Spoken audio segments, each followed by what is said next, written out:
Hi, Solar. How are you? Oh,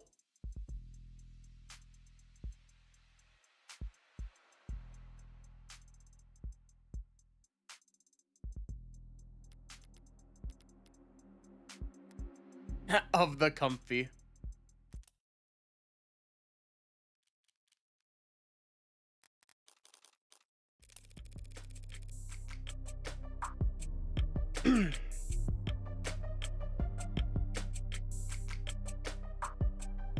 You said the CCE standard operating procedure a moment ago. What is that? CCE stands for Counter Corporate Espionage, which is just industry doublespeak for corporate espionage. Only used in self-defense. You understand. So Noble anticipates employees at your level getting poisoned. They give us all kinds of CCE training. Subtly, of course. Usually disguised on the itinerary as leadership workshops or psychiatric evaluations. They train you to expect getting murdered at these leadership workshops. Murder is fairly rare at our level. More likely they want us to stick to work. Let us drain company resources in a hospital bed while our position sits vacant. That's smart. Like snipers purposely avoiding vital areas to strain the enemy's medical resources. That's terrible! Like snipers purposely avoiding vital areas in order to strain the enemy's medical resources. That's nothing. Compared to when they want to turn in an asset. Feel ill for the rest of your life with an undiagnosable malady. Or become our mole and we'll send you to the antidote every 2 weeks.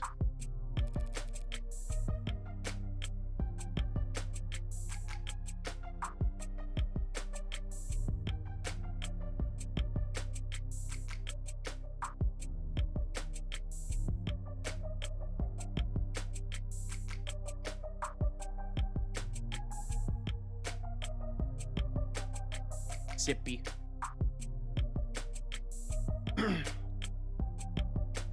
That's a nasty piece of work. It's a nasty line of work. Consulting. I'm sorry? That's what they call it. Can't exactly put corporate spy on your CV.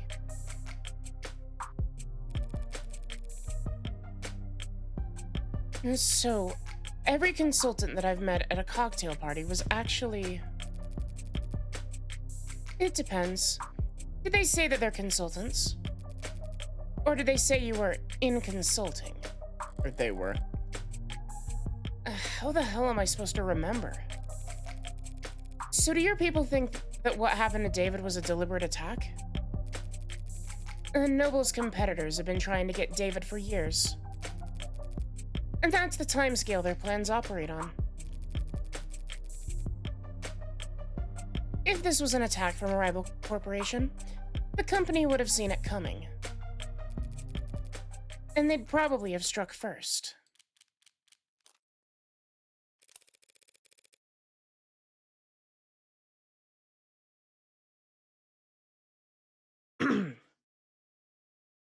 I've been curious about this ever since I saw the scene. Why the plastic cups? There's a story there. David and I got hired around the same time, under similar circumstances. Headhunted while finishing our higher education.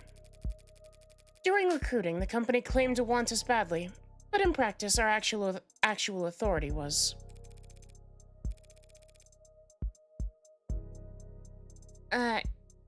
inexperienced and overpaid. You must have been extremely unpopular. Yeah, fire, grass, and water starter. You don't mince words. We didn't either back then. We were loudly trying to convince our superiors that their entire sales model for androids was antiquated and self-defeating. The two of them made the one-point doctrine? That's not the story that I've heard in Noble commercials and Noble-sponsored media.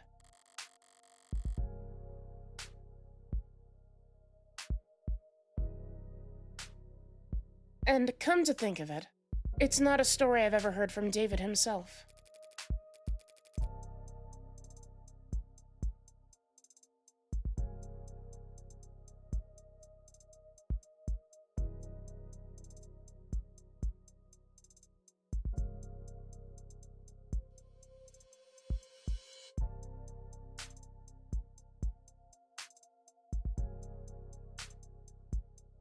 We had this deadline.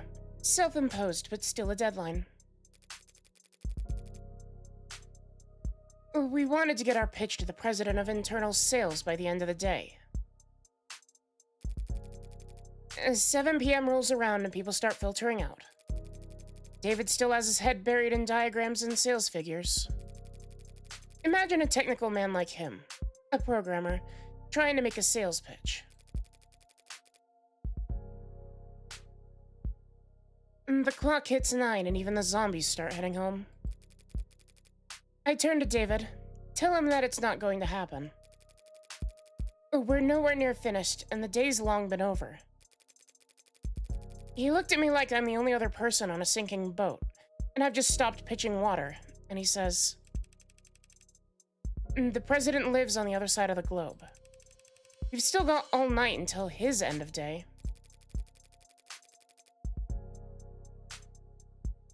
We wrapped up at 4 in the morning. Just us and the cleaning staff.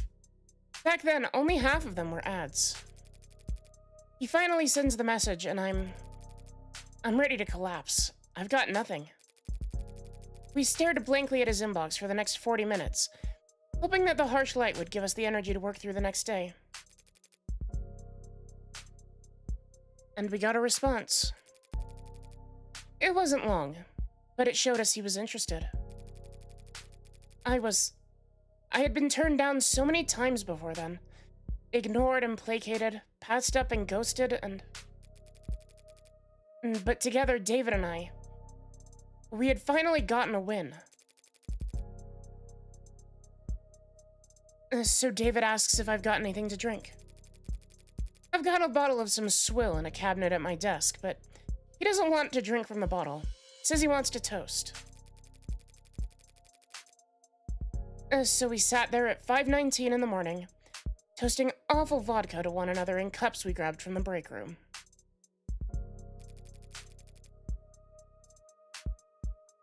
Toasting our first victory against the corporate beast. Between the lack of sleep and the drinking, the next day at work was hell. Sounds like a good memory. Plastic cups and liquor. That was our little ritual.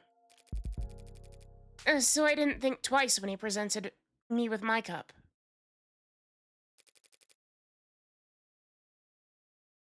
It was a ceremony for us.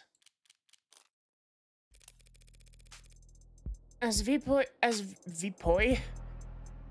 of Android Futures, you're David's superior, aren't you? That's correct. Didn't you join the company at around the same time?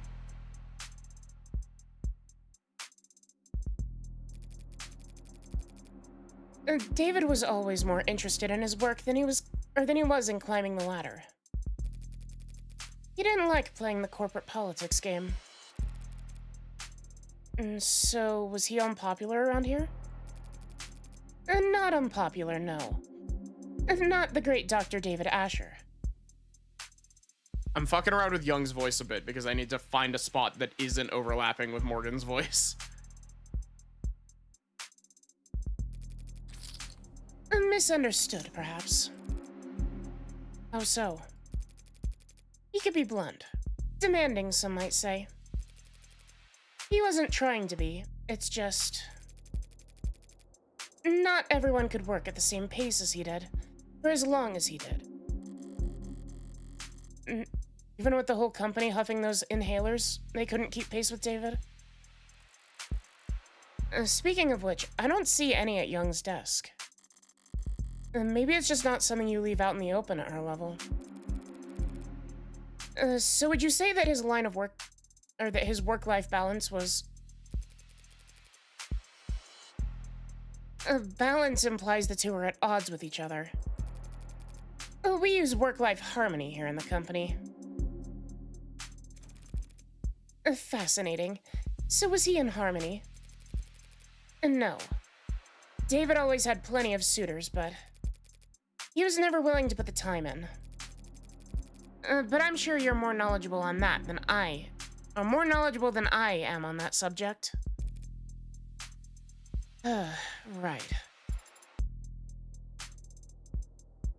What do you mean? I had to help him draft a lot of apology notes over the years for misunderstandings and double bookings.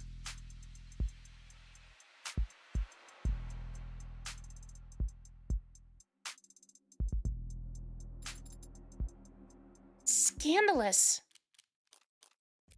I'm having a much easier time getting into my voices tonight than I was the other night when I was playing this. I guess it was just a bad day to do text-heavy games for me.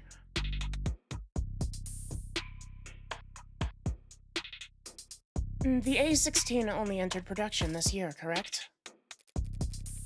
Correct.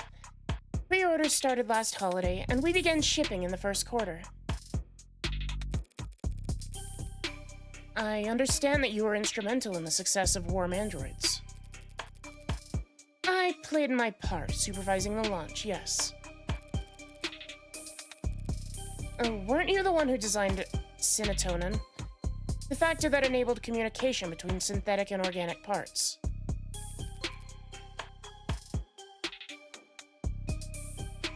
I'm surprised that you've heard of that. I did lead that project, yes. But that was years ago.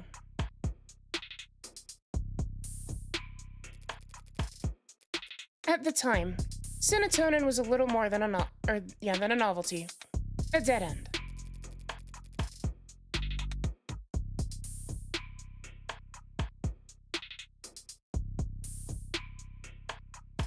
It wasn't until David took the reins on the A16 that we found a use for it.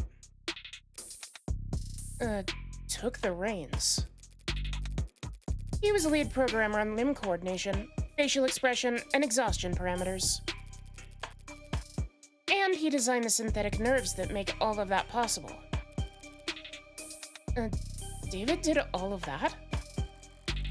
That's a lot more than just programming. Was he always so gifted in that many fields? Did he fill those roles on the A14 or 15? No. He used to stick steadfast to his role as a software architect. That was his field of expertise, and he didn't wander far.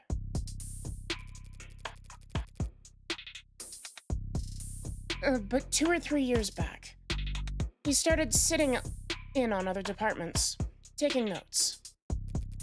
Soon he was joining the discussion, proposing new ideas. And eventually they came to follow his lead. Just like that. Just like that. So he just applied himself. And soon he was leading other departments. That's the kind of genius that Dr. David Asher was. Maybe they weren't paying him enough.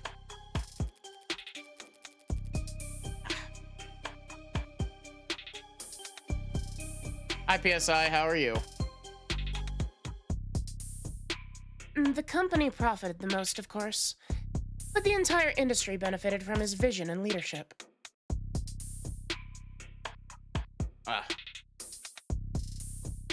One thing that's a really bad habit that I need to break whenever I'm doing voices like this is, I have a tendency, just because it makes it me able to, like, judge my voices better, Um, I'm doing pretty good, Bulgarian. How are you? A really bad habit that I have whenever I'm doing like high-pitched voices is outside of doing like this voice, I usually put my left arm like up behind my head. And the reason why is because it makes it so I can hear my own voice better. Like in my left ear. It's really fucking weird. And it wears out my arm really bad. And it's been like, it's a really bad habit because I really need to stop doing that.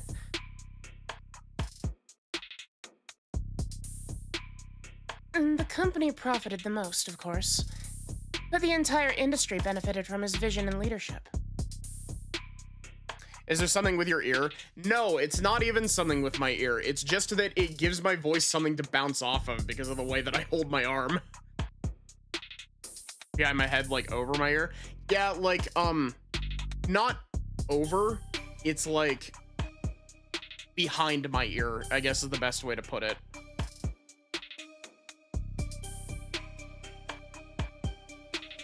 And like, I don't have problems with my ears at all. It's just a matter of like, it makes it so I can hear the difference in pitch in my left ear easier.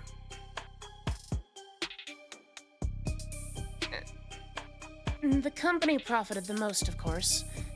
But the entire industry benefited from his vision and leadership. His loss will be felt years.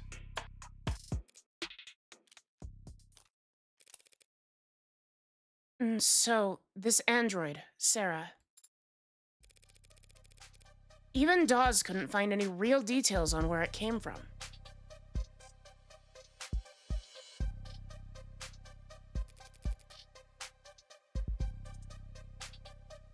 It's not in any of our systems? I'm afraid not. Did David ever talk to you or anyone else at the company about a pet project?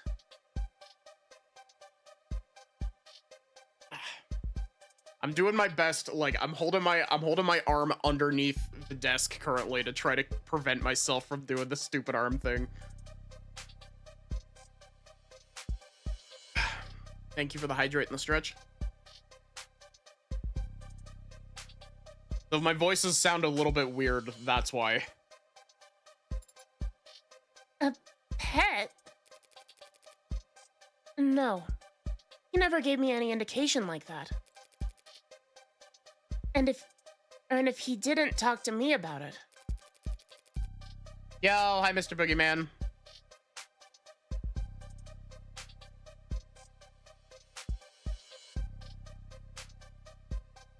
How was your stream? What were you streaming?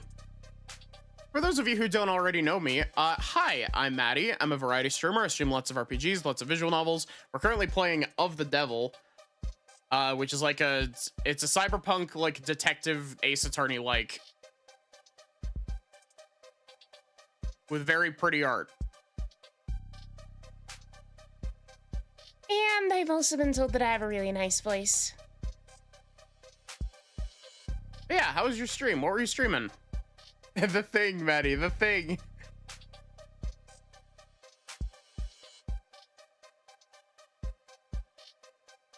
Oh, nice. I seriously doubt he confided in anyone else at the company. David didn't trust anyone higher on the chain than himself, and anyone below him. Frankly, they couldn't possibly hope to give him advice. He never mentioned me? Wow, I couldn't tell how that sounded at all, because I had my arm under the desk. He never mentioned me? I don't know if those sounded, like, identical to anybody else, but... No cap. No, never. Androids don't come cheap. You never heard about him requisitioning parts or resources? And there were never any discrepancies with his company credit card.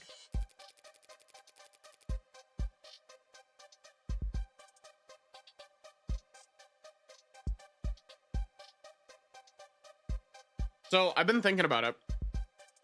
I think it's been a little bit since I've played it's been a little bit since I've played any like platformer or like a Metroidvania.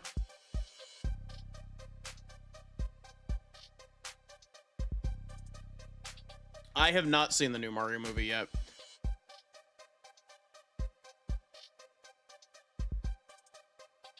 But I was thinking Silksong could be fun to play at sometime soon.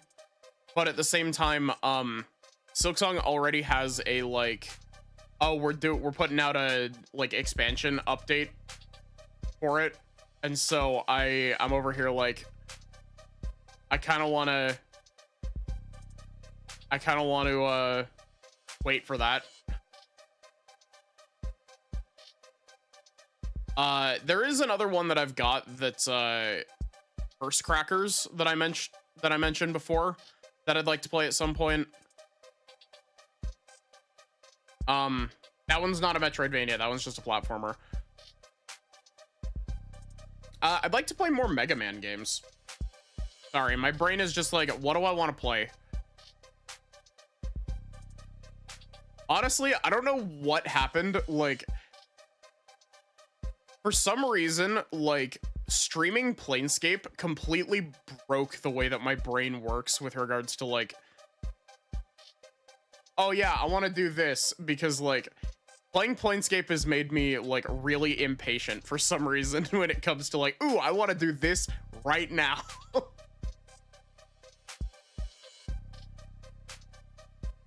The company's accountants are mirthless, even by industry standards. They wouldn't humor anybody, and not even David Asher. If they had ever detected financial discrepancies, there would have been an uproar loud enough you could hear it in the mailroom. You have a mailroom? Not since the 30s. Just a figure of speech. Yeah. Oh, she's so disappointed.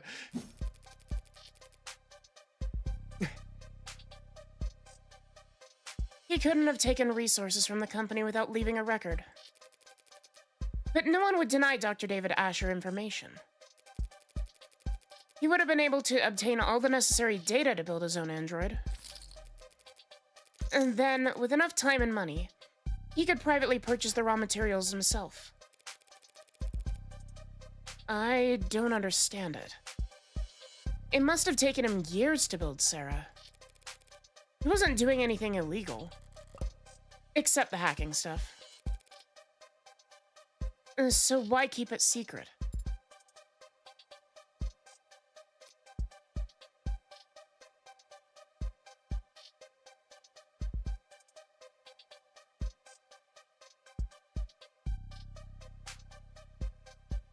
You know, I'm honestly wondering if the twist is gonna be that that Sarah is the murderer and that she just doesn't remember doing it.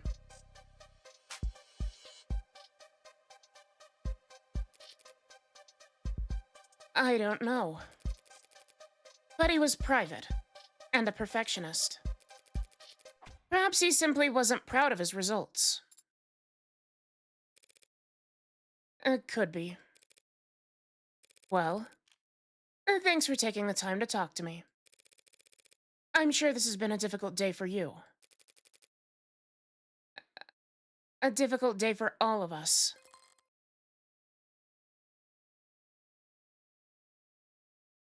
I think the twist is someone used Asher's printer to print the poison. I mean, I could see that. There was also the nanomachine printer. Like, part of me thinks that the poison could literally just be nanomachines. And like the twist is gonna be, because the nanomachines are made with like really basic chemicals, it's just gonna be like, oh, they were made in such a way that they couldn't withstand being in the alcohol for very long. And so they effectively denatured after being sat in the alcohol for too long.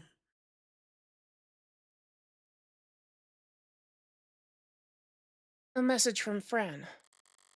I'm running out of leads to chase. The brat better have good news. Are you really going to take this to court? And that's my plan.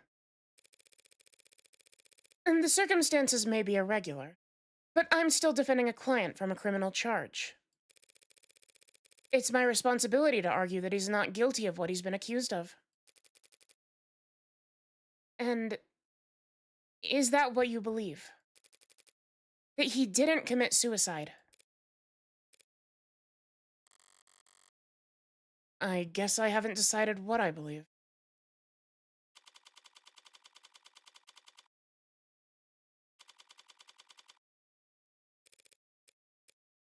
Would you kindly slow the hell down? I'm sorry, Adonai. Was I walking too quickly for you? And that wasn't running. That was speed walk, or that wasn't walking, that was speed walking. Up 2 flights of stairs. It's very different. Speed walking? Sounds like a powerful technique. Is it like the Zhenjiao? I'm sorry if I butchered that word. That's a foreign word, and Maddie cannot read foreign words. Just let me catch my breath for a minute. Adonai, is it possible that you are out of shape? No. But since we left the cab, your heart rate has... I'm not wearing the right clothes. Or the right shoes. Is that so? Yes. Also, I didn't stretch or hydrate, and the sun's reaching its zenith.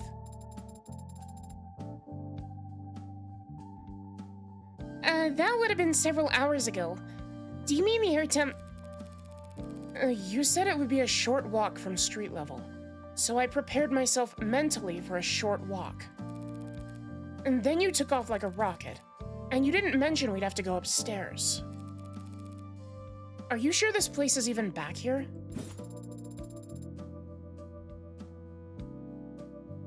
The reviews online were quite clear. It's worth the trouble finding it.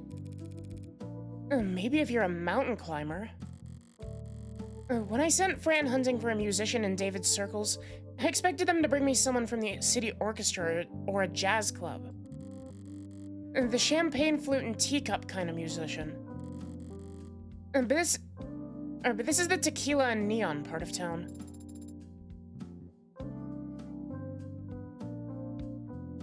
It should be in view if we turn... Adonai, be careful. Of what? It's a stray, and it's bearing its fangs, too. It could be carrying diseases. You should... Relax. Adonai, it's growling. It's not growling at me. See? So it's just me that it doesn't like. Too much static. How did you get it to calm down? Wow. It's an animal, not a monster. It wants to be calm. Do you like animals? What kind of cold-blooded freak doesn't like animals?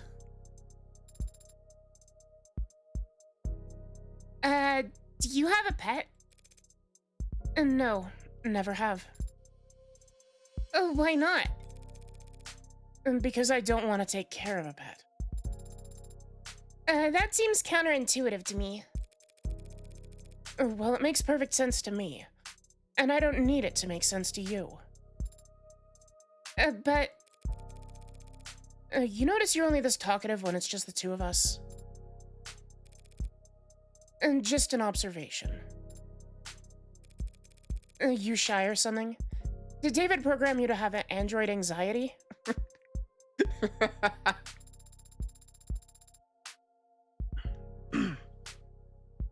It's generally only appropriate to respond to comments that are addressed to oneself. Today I've rarely been addressed directly by people other than you. In other words, you're shy. That's not what I... can I try petting it? There's no law against it.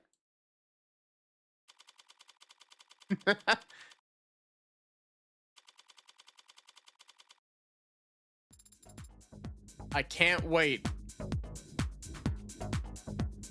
I can't wait for yet another girl voice to do. I can't wait to have to figure out how to do yet another girl voice.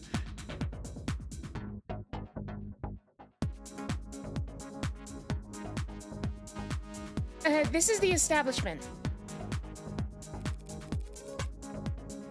Now to see if Isaac Porter is as habitual as Fran claims. Oh wait, is it not?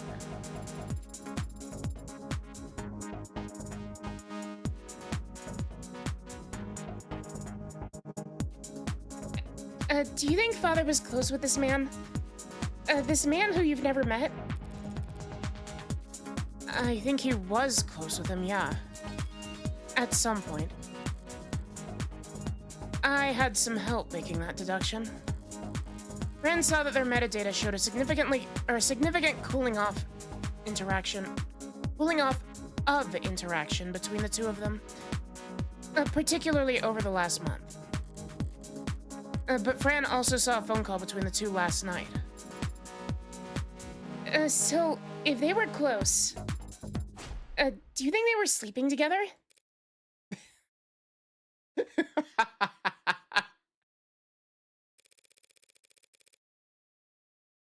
That is completely inappropriate for me or anyone to speculate about. Inappropriate? Adonai, it's only... I'm getting a very important text message from my private investigator. Excuse me. Did you catch the killer yet? No. What the hell? I sent you his position. I'm at his position. I haven't spoken to Porter yet. Anyway, there's no reason to suspect him right now. Lame. Surprised you're invested all of a sudden. Isn't David Asher a corporate sellout in your eyes? Everyone's a corporate sellout. But Asher gets respect. If I'm a demolitions expert, he's like a really good architect. And that's almost sweet. I think. Asher started out working in Cube. So in the architect analogy, by today's standards, he's like, I don't know. As a kid, he built all his bricks by hand?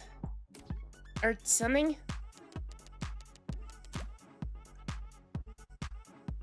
You know, that lit homework can help you with forming analogies. Eat this analogy. Did that come through or did the characters break? It's supposed to be a guy giving you the finger.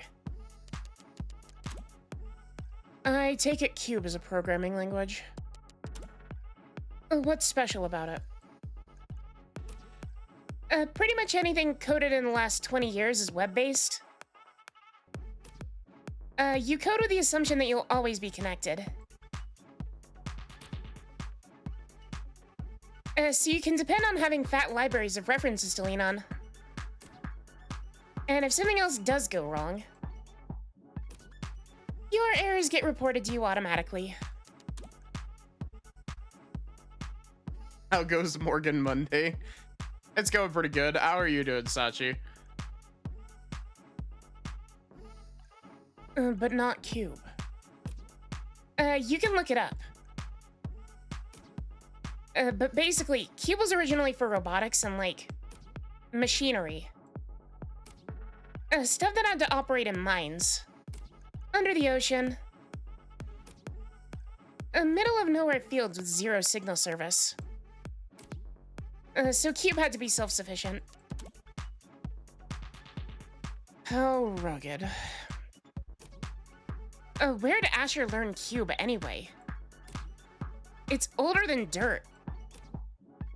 From like the 40s.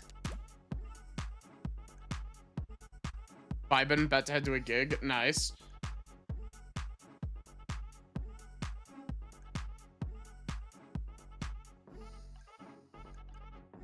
I don't know. I think his father had a machine shop or something. Vague. Yeah, well, David didn't like to talk about his family. And I never asked. What did your private investigator have to say, Adonai? Not telling.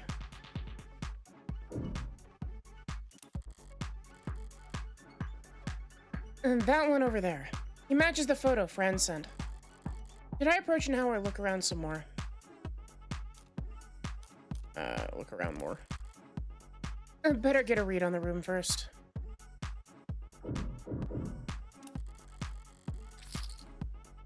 A bar. Stocked full of colorful selections and busy bartenders. Hope this isn't the kind of club you can order food in. And only time bar food is any good is when you're drunk enough to forget the taste in the gap between chewing and swallowing. So, you can, like, things? Yes, I can. What, like, Android food? There's no such product. So what do androids eat? Online user guides for Noble's worm models clarify that they don't eat anything in the traditional sense. They get their energy from electrical charging, usually wireless. Whenever they need to eat, it's to replenish specific vitamins and electrolytes. Sounds a lot like what mod users go through. With their sports drinks and energy bars. And charger separation anxiety.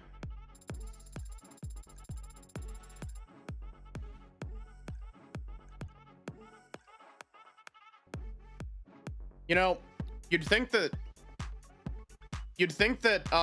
they would have some way of charging mods like on you. No cap. You'd think that they would have some way that would be like a self-charging, other than like the wireless charging. Because like piezoelectrical circuits are like a real thing that you could use. It wouldn't be particularly efficient, but it would help, like, it would make it so that your arm at least has a little bit of power input.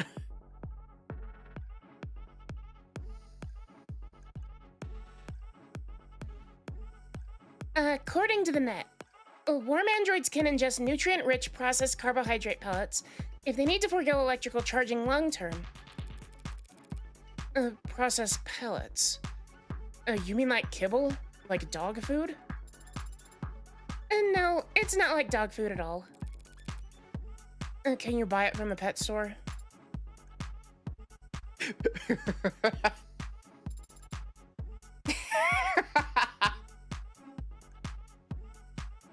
Hi, Barrick.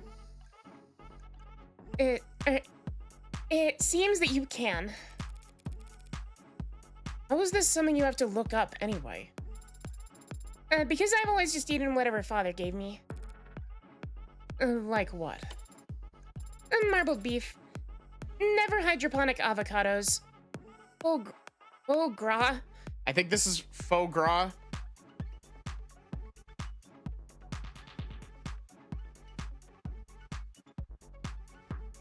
Chat, correct me if I'm wrong, but this is pronounced as faux gras, right? Foie gras, okay.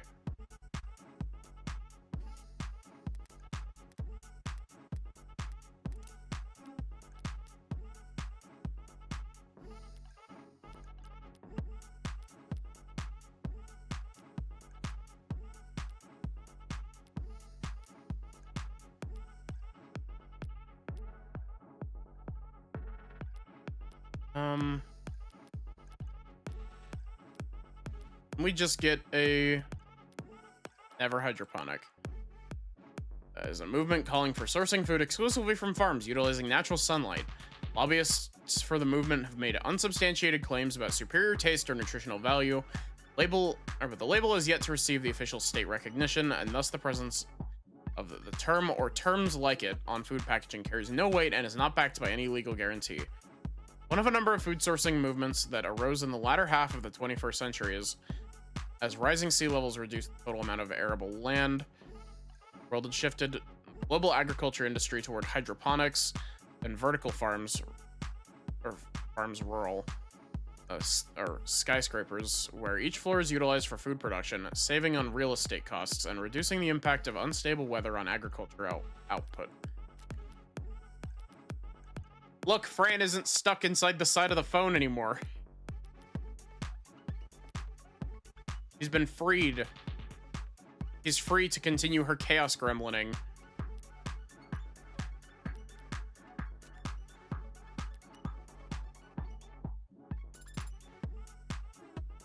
That sort of thing. I am not paying for any of that.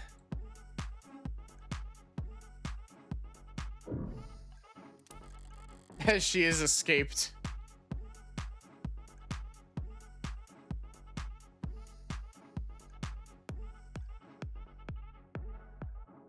The stage for the talent. Pretty close to the floor. I guess it fits with the whole round table aspect of this place. Everyone's on more or less equal footing, dancing in the dark, once you get past the bouncer. Do you think they might have met here? David and Porter? I can't see David walking in here. Because you found the walk so challenging? Because it's too loud to relax.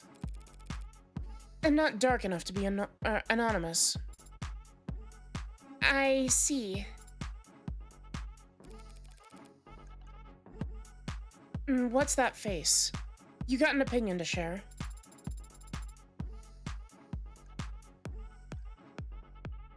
The atmosphere's not bad in here, but the music isn't quite... I'll find you a survey to fill out before we leave. What kind of music does an android even like? Early 21st century punk rock. Is that just you, or does that go for all androids? I haven't met all androids. I can't speak for them. I wonder what they'd say.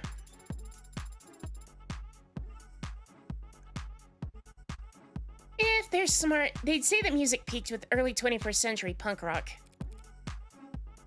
Debate settled.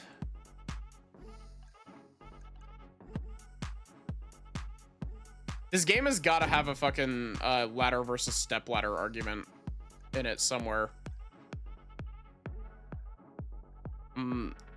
Triple checking. I'm not hearing anything other than...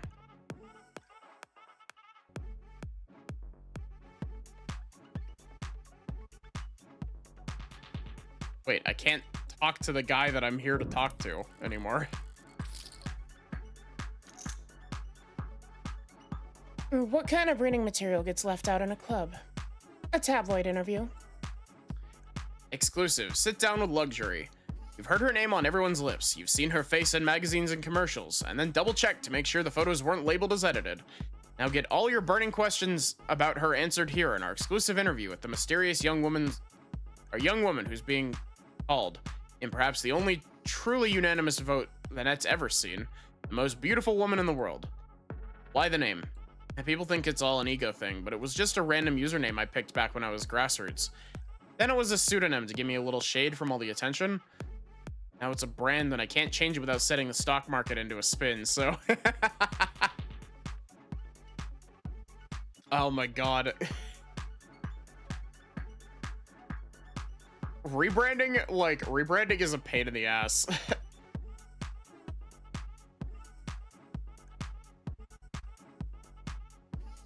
Certainly influential. After partnering with you, Inti saw 3,000% increase in share price. Yeah, I'm happy for them, of course. Or happy for them, of course. But to be honest, it's a pain at times like this. She gestures toward her clothes, a plain white t-shirt and gym shorts. No branding visible. On anyone else, it might seem sloppy or even unflattering. On her, it only makes her natural beauty stand out that much more. Who are you wearing, by the way? Can't wear anyone unless I'm attending something.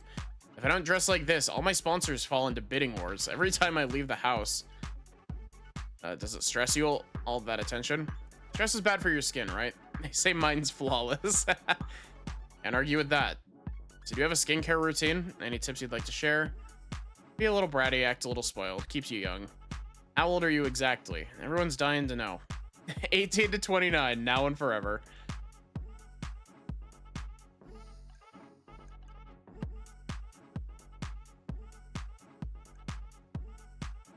And of course, the buyer subscription thing at the bottom, that's obligatory. Well, however old she is or isn't, Luxury's got one hell of a mind for business. It might do her more good than that face in the end. And maybe, it's one hell of a face. In the meantime, she's...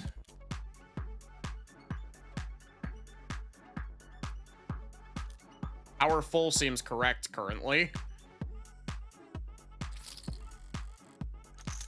Some rises are too meteoric for even the Megs to grab the reins on. At this point, Luxury's got them all at her mercy. She can send their stocks into disarray with one selfie. Good for her.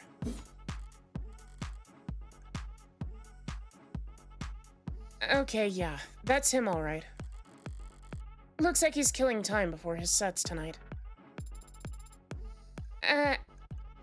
Are you unsure how to proceed, Adonai? I'm sure that you need to hang back. As for me, I'll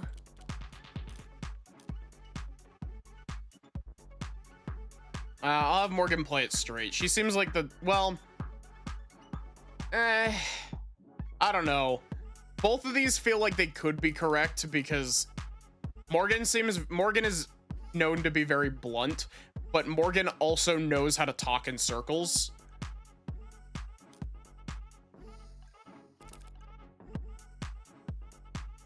Isaac Porter. What's up? My name was Morgan. I was David's friend. Right now, I'm his lawyer.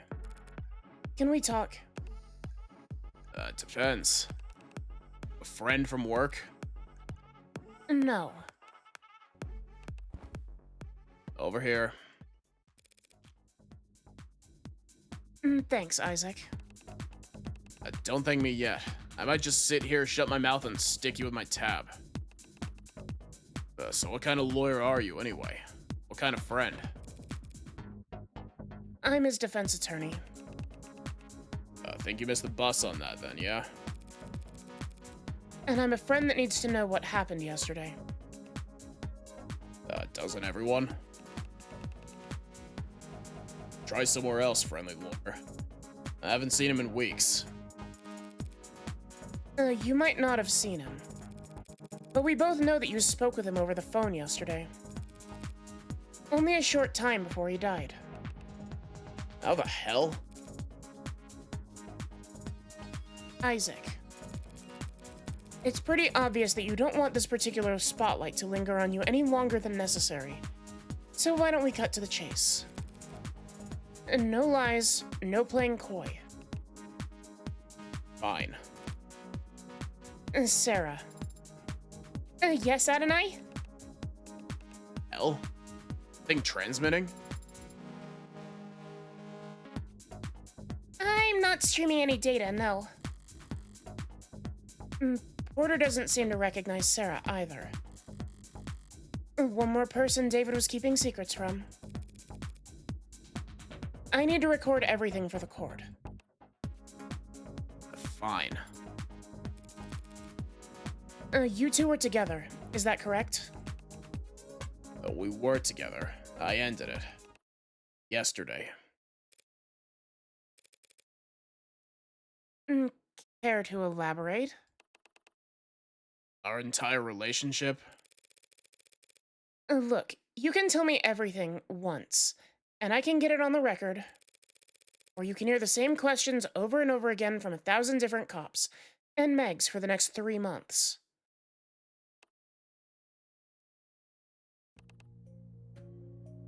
Met in a bar. I'd seen him come in a few times, each time with someone else. Each time talking with his mouth, but not looking with his eyes. It ticked me off. Scribbling on napkins, letting his single gin and tonic sweat onto the table for 2 hours.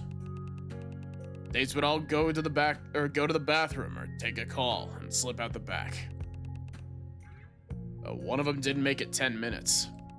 And he'd still sit here the rest of the night, unfazed. Hi, Wizard. I hope you're doing good. I couldn't tell if he was oblivious or stupid or shameless or most confident man in the world. And he ticked me off. One night when things were slow and my set had been canceled, his date hadn't even bothered to think of an excuse before bailing, so I asked him why he'd insisted on coming there night after night. Just to ignore vapid people he wasn't interested in at a shitty bar with drinks he didn't like.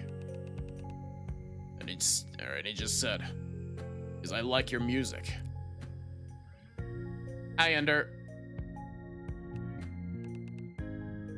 Man, that ticked me off. It was cute early on. Him being so passionate about work I could barely pretend to understand. And I liked that we gave each other space, you know? Felt like we were being mature or whatever. Until? There was no until. No one day where everything turned sour. But at some point, I started to understand where his priorities were. How I ranked them. Like I said, he was passionate about his work. I just wrongly assumed that he would also be that passionate about me at some point.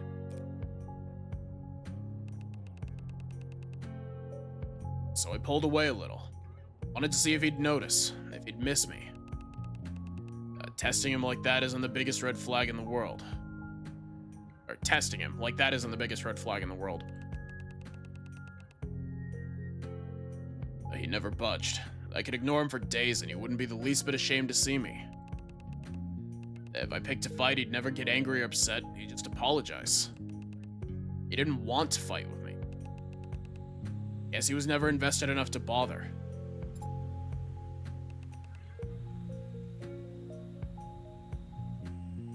That was my mistake. I watched him sit there all those nights, not giving a shit while people walked away, and I had this stupid idea that somehow, for whatever reason, I would be different. That I would be special. But I wasn't, so I ended it. Last night. I called him. Didn't expect he'd pick up.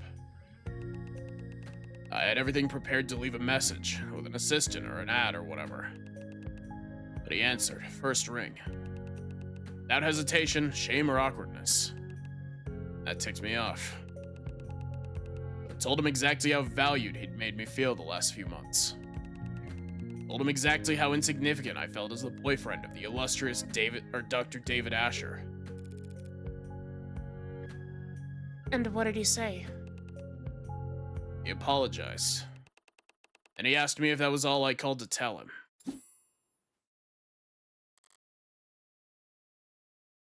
Oh, woof. I hung up after that. And the rest of the night wrapped in warm disdain for him and his coldness. He had made that easy for me. I went to sleep hurt but clean, ready for something new. And then this morning I wake up to see that my ex killed himself not 2 hours after he let me walk out of his life without so much as a don't. What the hell, man? What the hell, David? And now you're just the tip of an iceberg of lawyers and reporters and buzzards. Parasites who want to hear about the man who sent David Asher over the edge. I never wanted to be his last lifeline or the straw that broke his back. I just wanted to be his goddamn boyfriend. Turns out that was asking too much.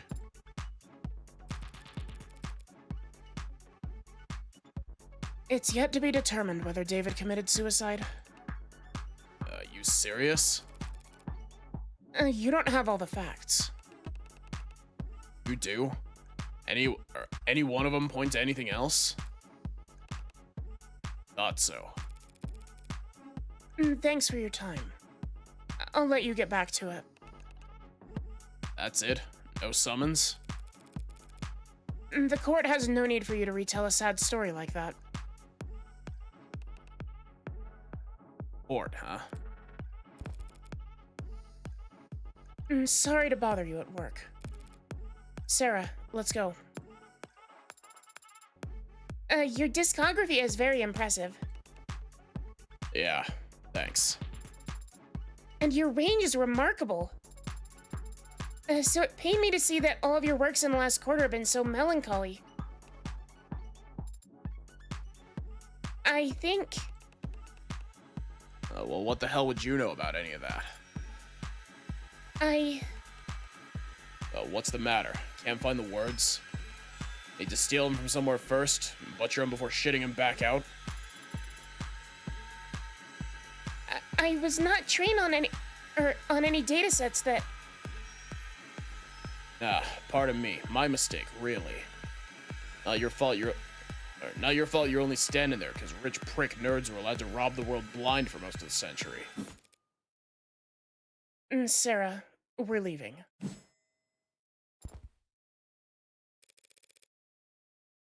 What the hell was that about? He was under the false impression that I was programmed using a massive automated learning model. An early 21st century... not that. Why'd you talk to him? I wanted to... I just felt that I should say something to him.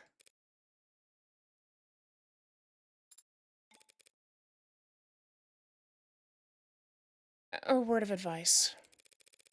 People don't want comfort from strangers. Especially when they're androids. And they want it from the people they want it from. Coming from anywhere else, it's just... corn syrup on a parched tongue. It doesn't matter how sweet it is. They'll just start gagging.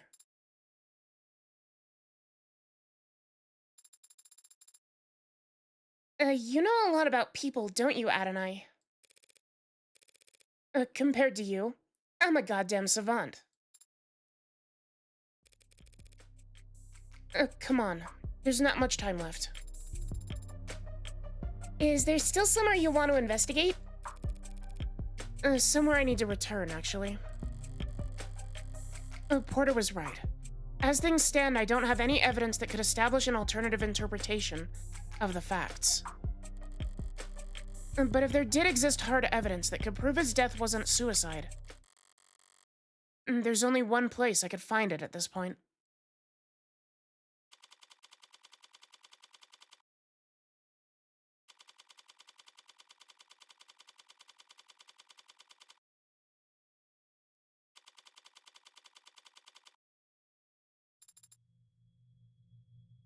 The basement. You sure you don't want another look at the crime scene? I'm all out of time. Gotta approach this from the other angle. The other angle? You know, inductive versus deductive. Flip the chessboard and all that. Haven't you ever read a mystery novel? I've seen mystery films. Well, let's see if you paid any attention then. What killed David Asher? Poison. 10 points. There's a point system? Now, how did that poison get into his bloodstream? He must have ingested it orally. And how do we know that? The medical examiner found no injection marks or wounds. And if he had inhaled it? Inhaled it? Why?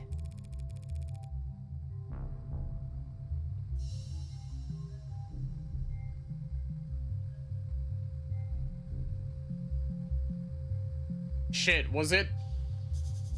Wait.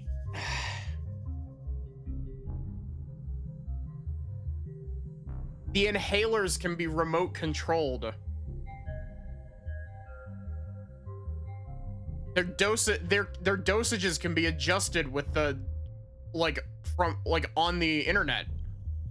Like they're connected, they're wired into the system and they can be remotely changed.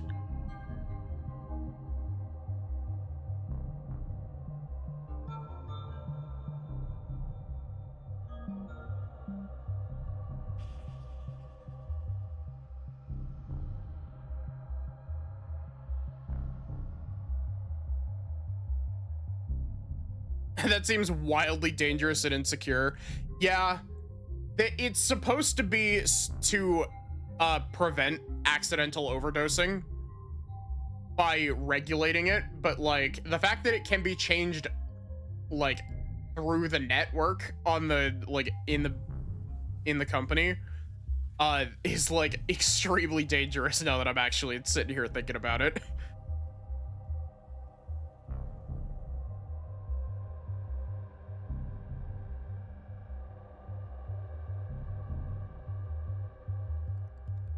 Leave the whys to someone who actually understands them. I won't be able to understand anything if I don't practice. I'll practice by answering my question. I suppose it's possible, but highly unlikely. We would have found a delivery system for it in the building, like an inhaler.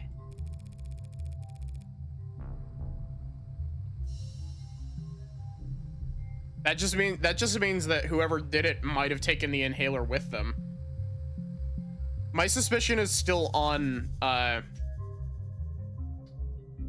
fuck, what was her name? Blue hair woman that we were speaking to at the start of stream. Right. An airborne poison is either shoved in your face or sprayed over a wide area. And no one around David has shown any kind of symptoms.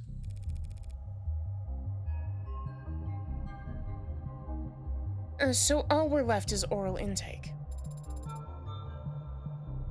Eliminating the impossible. What's next, Adonai? Young's corroborated statement was that David didn't exhibit any irregular symptoms or behavior until he started drinking that night.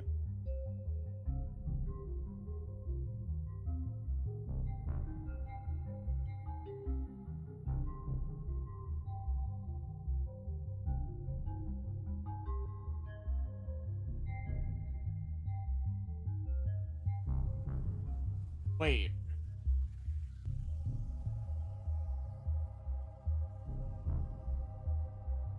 I'm thinking. This game has got me thinking. I'm wondering if,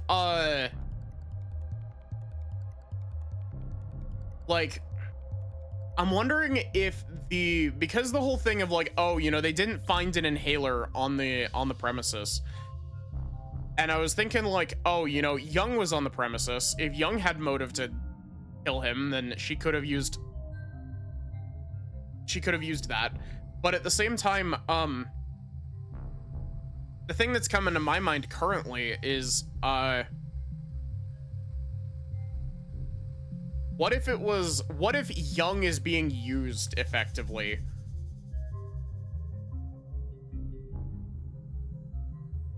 And so, it was like, I'm thinking Ace Attorney, because Ace Attorney loves its contrived situations. I'm thinking like, what if it was some bullshit that was contrived where,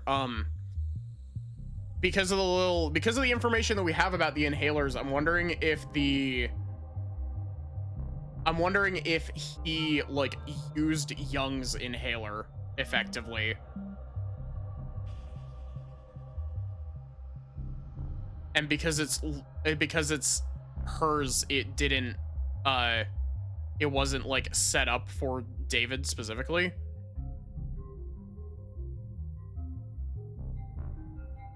I don't know. I feel like I'm hammering square pegs into circle holes currently, but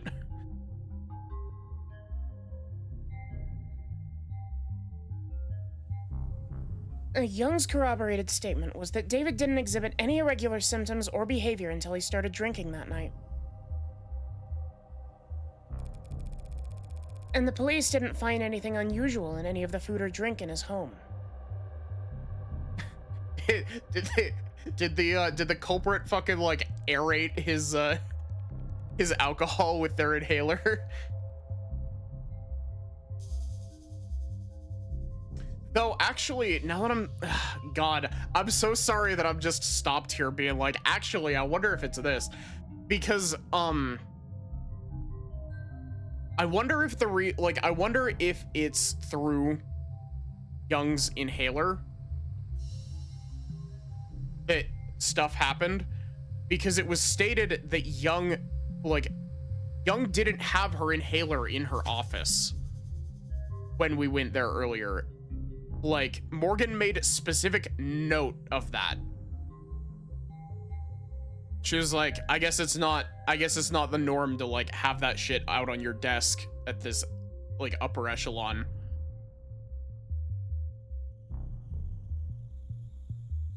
And it just makes me wonder, like, I wonder if it's gone because it was like trying to get rid of evidence.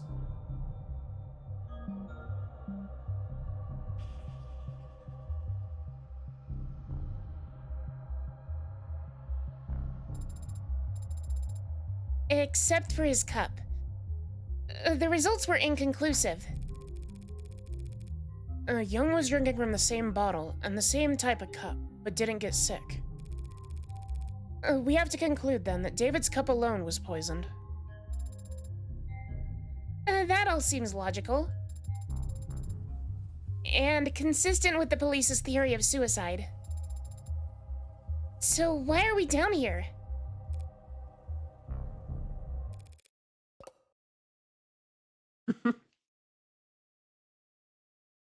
Minus 10 points. Back to 0? David left the parlor and came back with whiskey and 2 cups.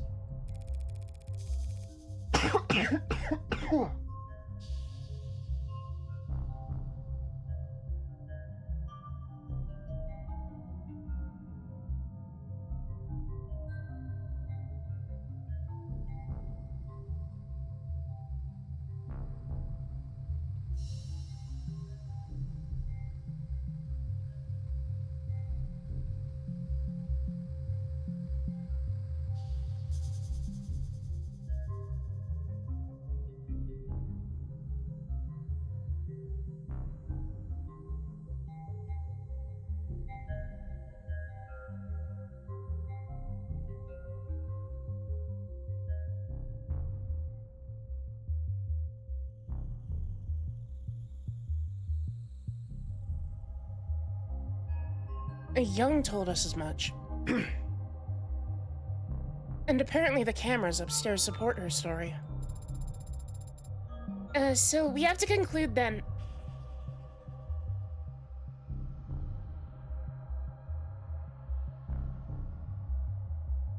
That he got them both from this bar?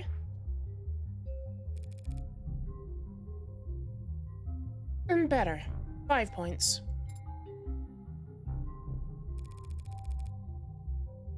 Did he also get the poison from the cabinet?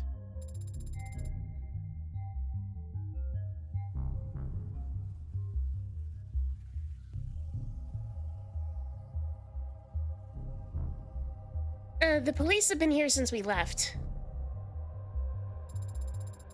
According to their ARCS file, they didn't find anything that matches the poison down here. So the poison somehow went straight into his drinking cup then. I need to flip this around again.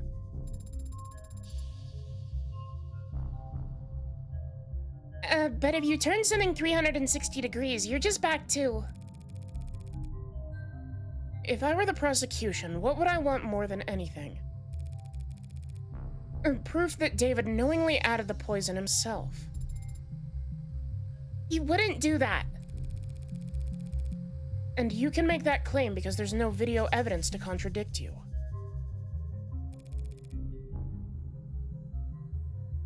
How long was David off camera? From 7:36 p.m. to 7:40 p.m. when he left the parlor to get liquor from this bar.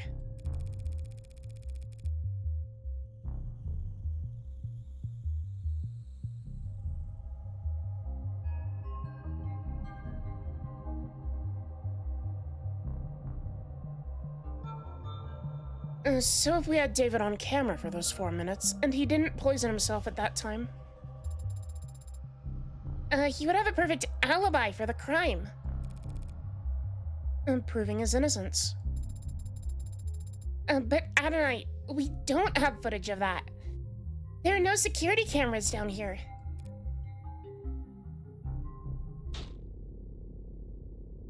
I think there are. What do you mean? This whole building is coated head to toe in Penumbra's security systems, courtesy of Noble. Every console, every corner, every android on every floor. It's all plugged into Penumbra. Except that.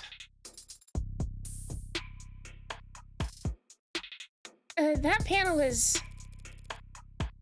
manufactured by Cotter Security Systems. Why would David put a console for a different security system in exactly one corner of his penthouse? I've never given it much thought. Well, it's been bothering me all day.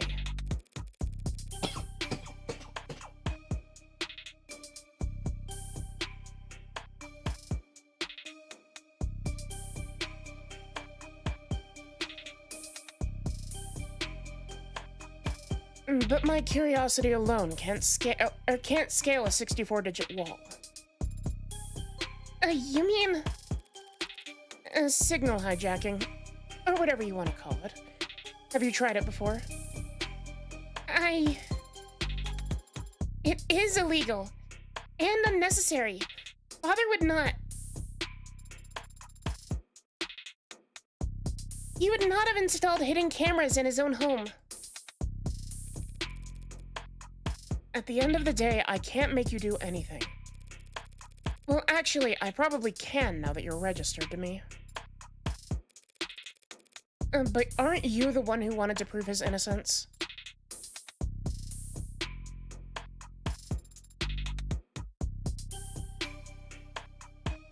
Eliminate the impossible. I will need your express verbal command. And not like David can press charges against us at this point. Do it. And did you really need me to say that? For the purposes of record keeping, yes. If you... Oh my god. She works fast.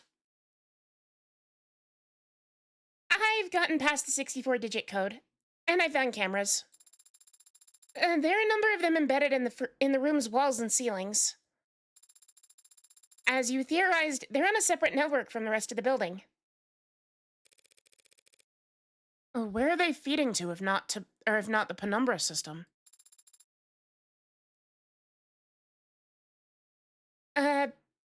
Behind my hibernation unit. A false wall in the back of a safe. I don't understand. Why would Father possibly have a hidden system of cameras inside his own home? That beats me. He was brilliant, and more than a little odd.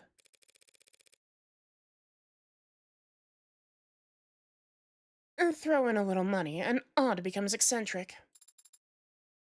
I see. I think.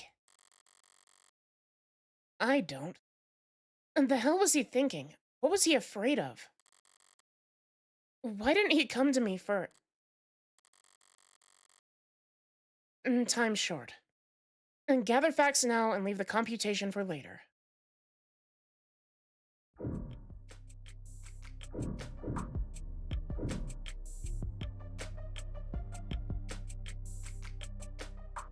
Lobter.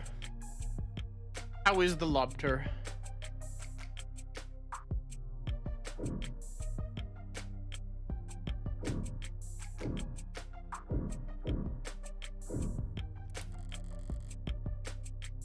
The liquor cabinet this mystery hinges on. And the police have been through it all by now, and they didn't find foreign contents in any of the spirits. And no poison to be found here. Well, not that kind of poison anyway. In which case... Can I make you anything? Well, if you're offering, I'll have... This sprite is super cute. Surviving but exhausted. That was a laugh at the line, not the exhausted bit. I'm glad that you're surviving.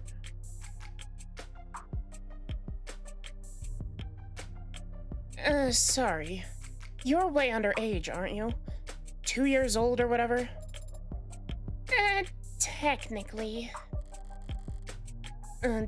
Took that one a lot worse than I expected. Cheer up. Maybe you'll find a mocktail if you climb to the top of the ladder. This is a rolling ladder kind of step ladder, not a ladder. Yes!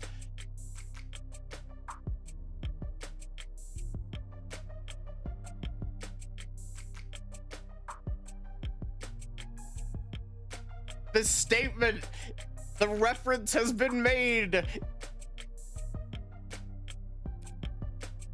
What? Remember, a ladder extends, but a stepladder folds out. And? It's important to know the distinction.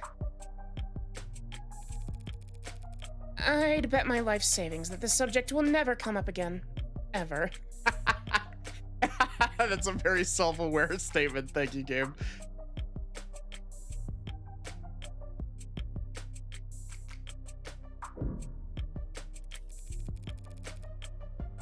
What did David even do with all this equipment?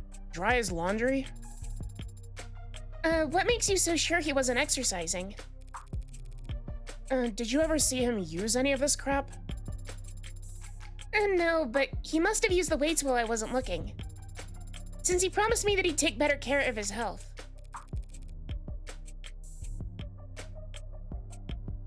Sarah, these weights are all maxed out.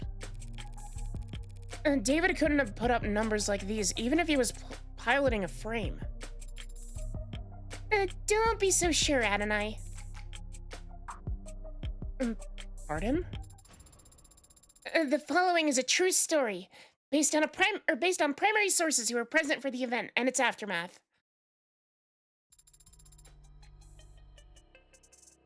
Copenhagen, 1981, 8:10 a.m. local time. A towering man with the musculature of a world-class professional rugby player enters the global bank on Fredericksburg Lane. He explains to the bank teller that he has a bomb in his suitcase, and he wants his gym bag filled with unmarked bills. A security guard approaches him from behind with a nightstick and swings. But the man simply catches the weapon and bends it into a twisted knot with his massive dinner plate-sized hands.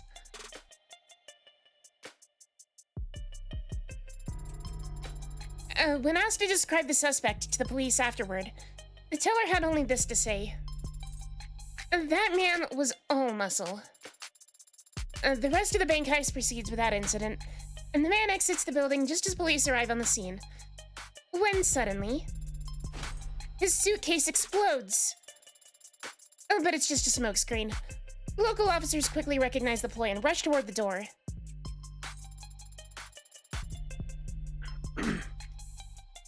grabbing each of the hostages as they flee, while desperately searching for the perpetrator. What they find instead is a diminutive, frail, sheepish young man, barely 160 centimeters tall. Holding a gym bag full of money with no recollection of how he got there. Renowned psychologist and trained hypnotist, Dr. Werner Kurtzer, wrote the following in his diagnosis. You see, it was actually a power frame that was painted entirely black, and the entire bank was hypnotized so they couldn't see the color black.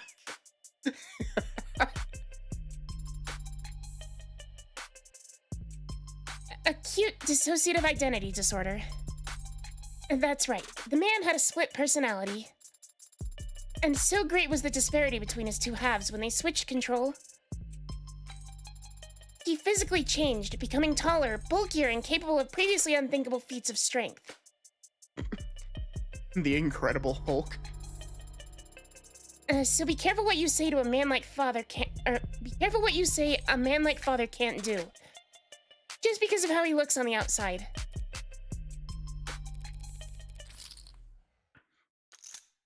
Sarah, every single word you just said was false. Huh? Don't believe everything you read on the net.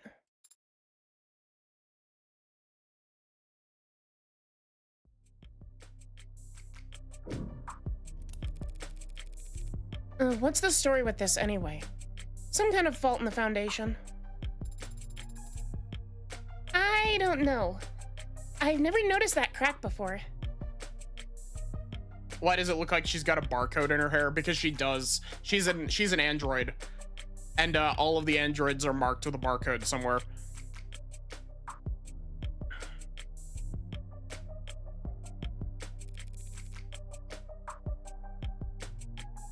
I might want to get those eyes checked.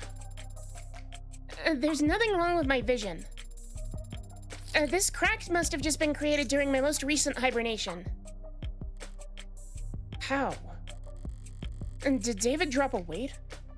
A bunch of times over and over in the same spot?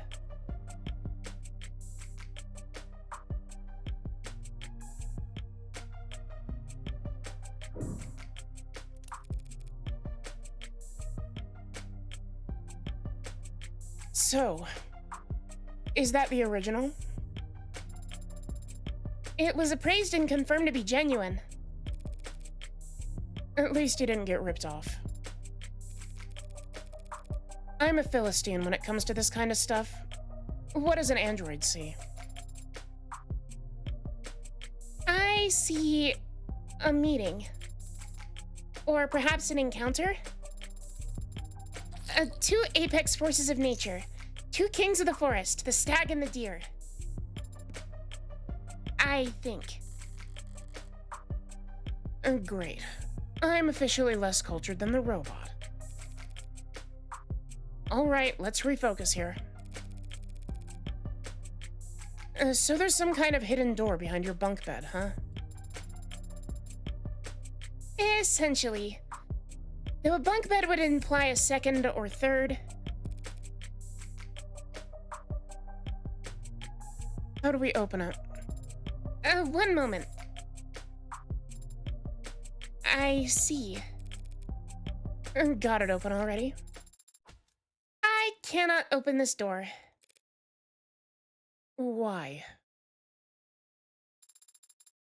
It's a Tethys Basics Sturdicure.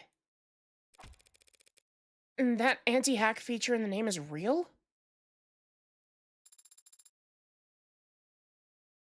It's a closed system, Adonai. The hell am I supposed to do now? Strange. There is an if-then toggle enabled in the security parameters. I don't follow. When Father last adjusted the settings here, he made it so the door would never open so long as I was hibernating.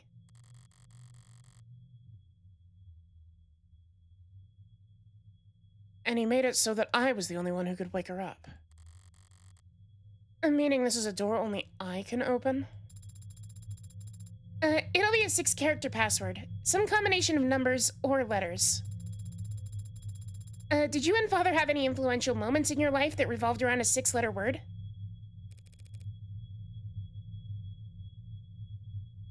Nothing comes to mind. Is there a code word that he knew only I could learn?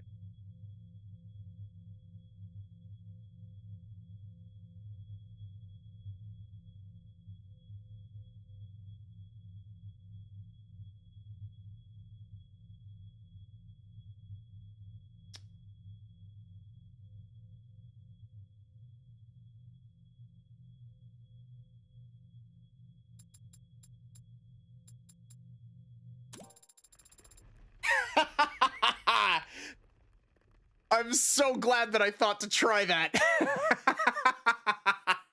I was like, wait, am I spelling this correctly? Uh, it's opening. Oh, what was the password, Adonai? You'd never guess. That's really smart, by the way. I like that puzzle solution.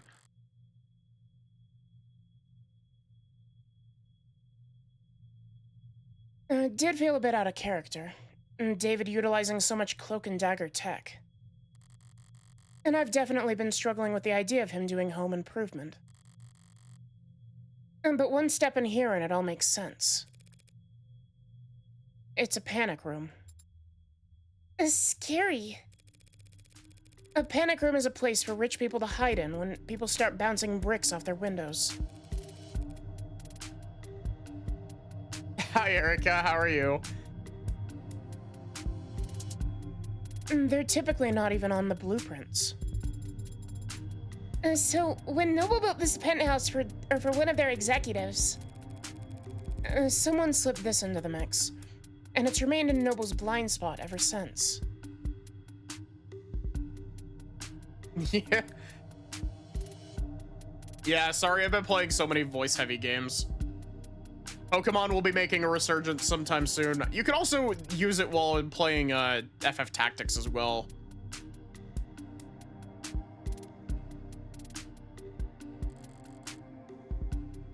All David had to do was repurpose it.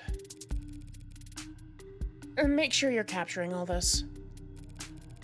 I don't want to miss my one chance because of a discovery technicality. I understand, but you needn't specify. My memory is flawless. I can play back visuals, sound, sensations. I can even give detailed reports on air particles. Or particulates, not particles.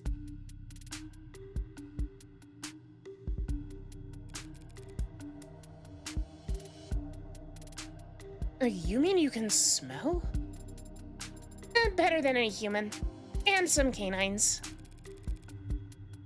So does it smell stale in here to you, too? Stale? It doesn't to me. Almost like someone's been in here recently. Almost like someone visits here frequently. Alright, let's try booting up the computer. You don't think the console's password protected? 2 physical doors, a 64-digit code, and half-ton android, and a secret phrase. If David set a password on his PC after all that, I'm going back to the morgue to have a word with him. Good. It's already signed in. You're looking for camera footage? You're looking for camera footage.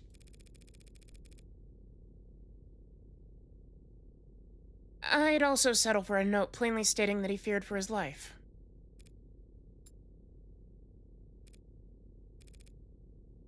What am I doing? Here, you search for video files. They'll probably be timestamped and formatted for short-range devices. I have the subfolder. The cameras stream live data constantly, but their files are clipped at fairly regular intervals. Once every week, it seems.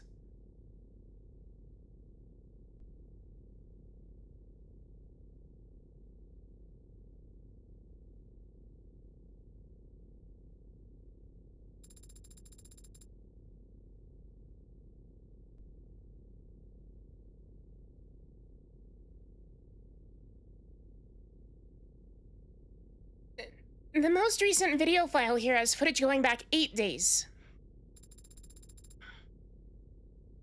It was accessed yesterday at around 4 p.m. You were asleep then, so the only person who could get in here at the time is David himself. Alright, let's see it then. Of course, it's just that I am having difficulty. And try double-clicking?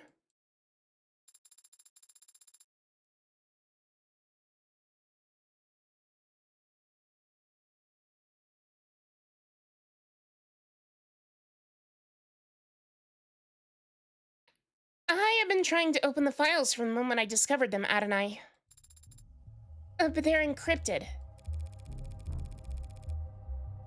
Damn it, David. You leave me enough clues to get this far, but you won't let me use your computer? What's the brand on the encryption program?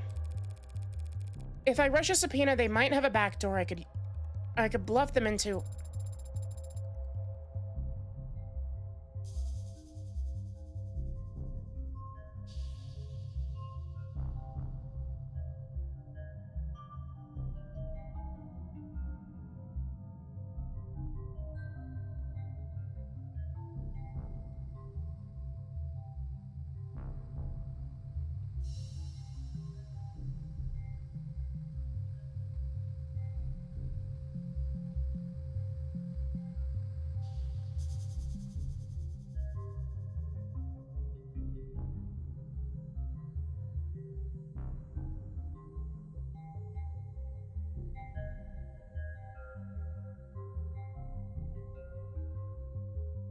Sorry, I'm coughing.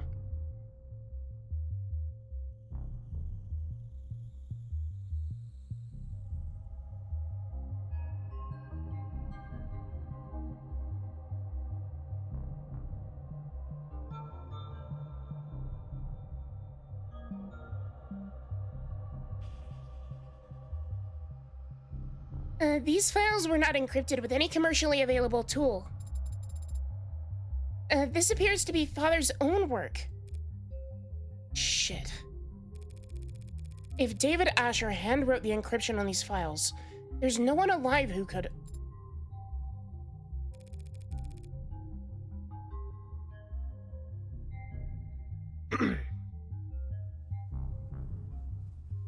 Hey. Was Dawes just flattering you back there? Or is your processing power really that special? Adonai,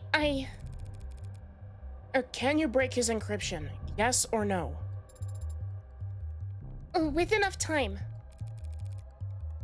And how much time would that be? I would estimate at 2 to 6 hours. And that's a 4-hour window. No matter how sophisticated, encryption is still just a code that must be deciphered. And when deciphering any code, progress proceeds exponentially.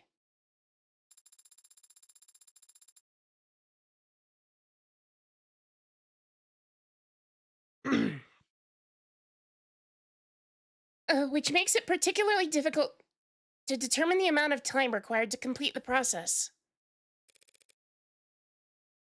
2 to 6 hours. I don't have any better options. Get started. I started 4 minutes and 23 seconds ago. This is a very Ace Attorney setup. We're definitely going to be stalling in court for time while she's doing this.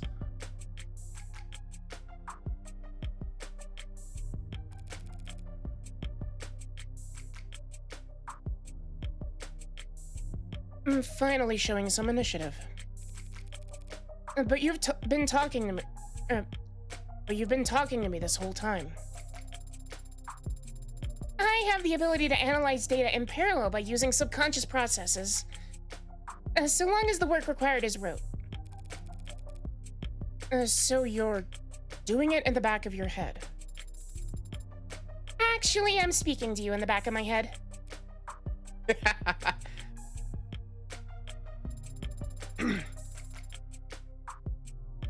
could give the decryption process my full undivided attention, but I would become non-responsive.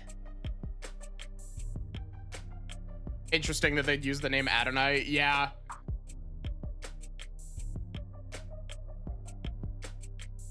Yeah.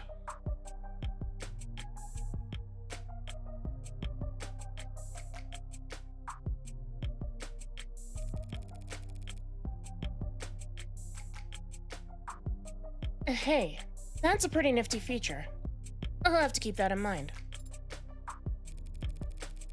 Alright, can you take this show on the road, or do we have to rip this computer out of the wall and find the battery?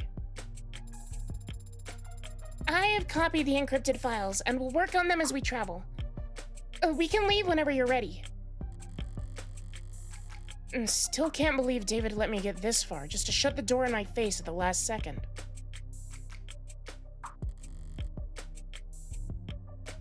But he did let me get this far. And the computer's not the only thing in here. The cabinets are a lot less eye-catching than his computer. But knowing David, that's all the more reason to check. I also really like that David has a book here that's just labeled as Workaholic.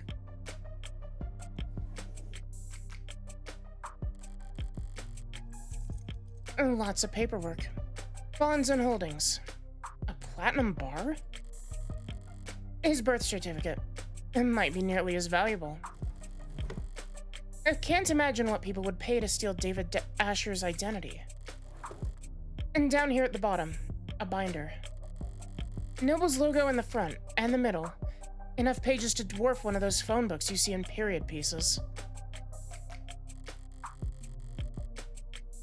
They're masking it in legalese, even on the table of contents, but basically, this is his employment contract. Hold on to this for me. It must be very important if you're giving it to me. It's certainly very heavy. Was there anything else in there? Expecting an updated copy of his will to show up. You're really laying on the Ace Attorney references thick in the last, like, hour, aren't you, game?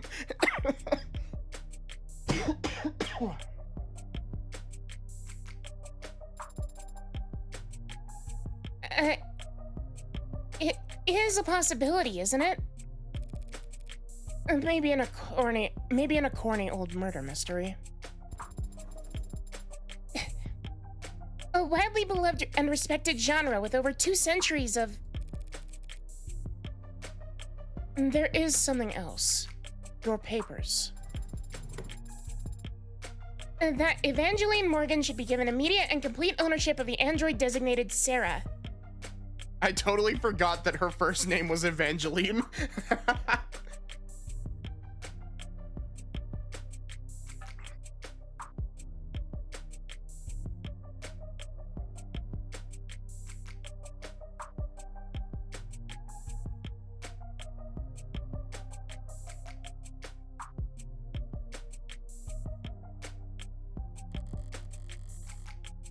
It's dated to a few weeks back. Had he already made up his mind about all of this? If he had, why hide this where no one else could find it? Was I just a backup plan? Well, at least we've got something a bit more concrete than Starling's word now. So we actually got the updated will. Yeah, a little bit.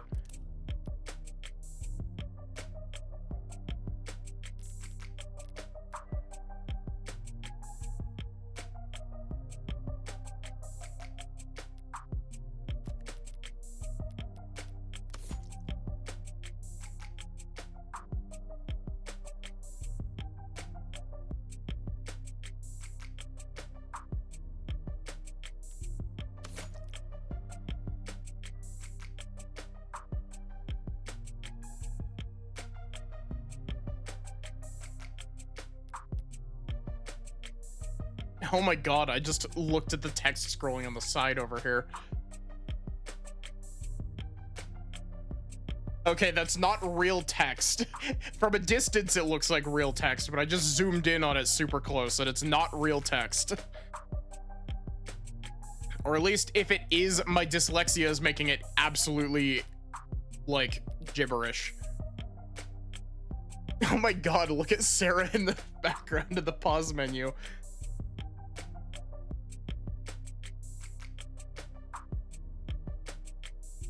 Well, at least we've got something a bit more concrete than Starling's word now. Her word should be plenty, shouldn't it? And not if people realize how precious you are. As a collector's item.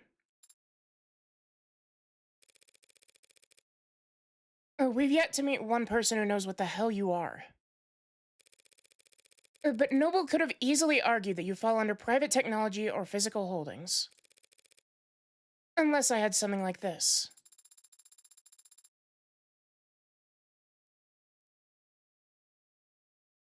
It's good that you do, then. I'm glad that Father wanted me to go with a friend of his. Yeah. And this'll get me a huge tax write-off when I donate you to a for-profit college. You could at least pick a charitable institution.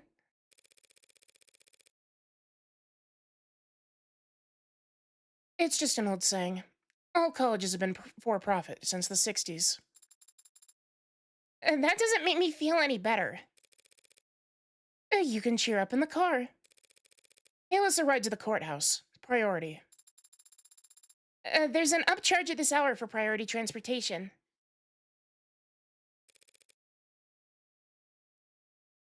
That's irritating. But I'd like to have more than just a few minutes to prepare once we get there. The upcharge is a multiplier of 5.7. I'll prepare on the way over. Very good, Adonai.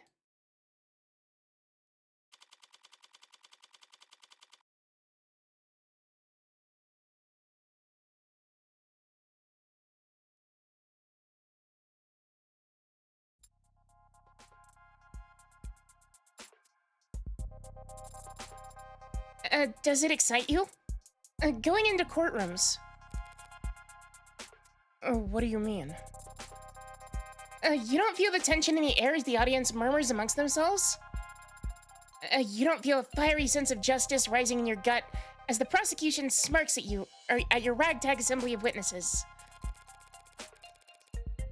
Do you really think this is going to be like some kind of movie where the good guys save the day? Probably not. Though that would be nice if it were.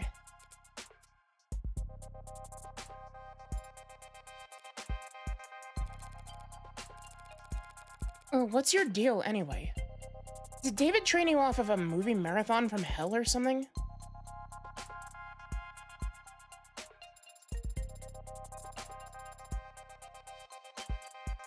We did watch films together, if that's what you're asking.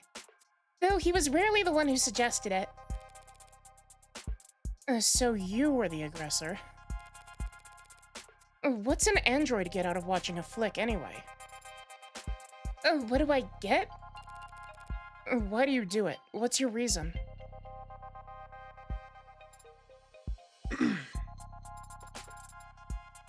I'm not sure how to answer your question. Never mind. Forgot what I was talking to.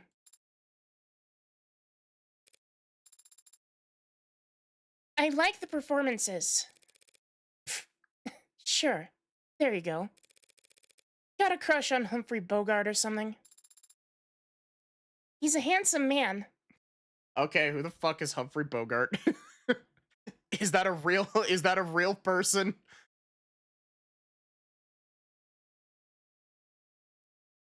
Humphrey Bogart is a real American actor.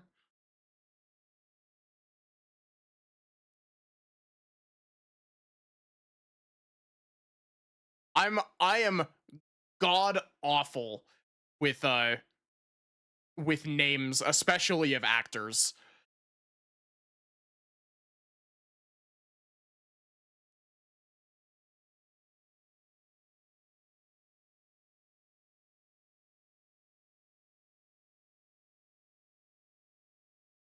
looking at I'm looking through Humphrey Bogart's filmography.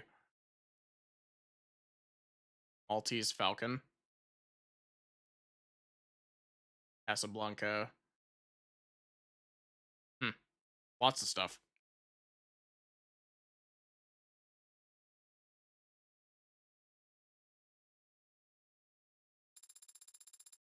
But it's not the actors I like so much as their performance.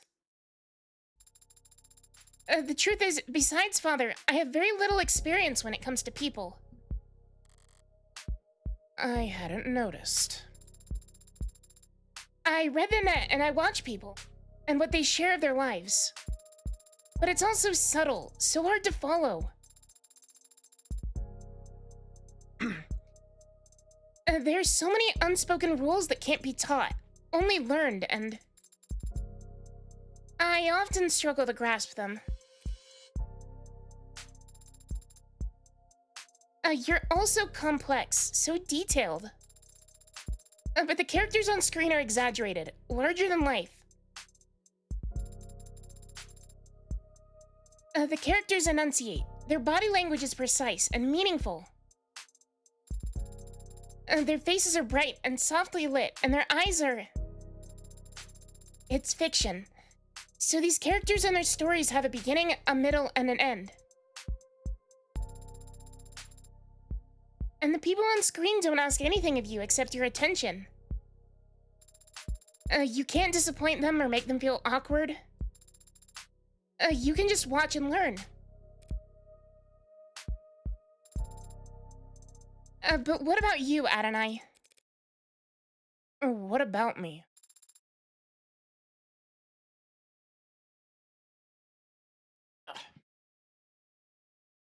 Do you like movies?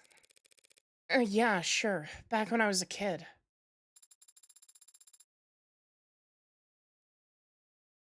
Really? Who was your favorite director? What was your favorite film? It was a long time ago. I don't remember.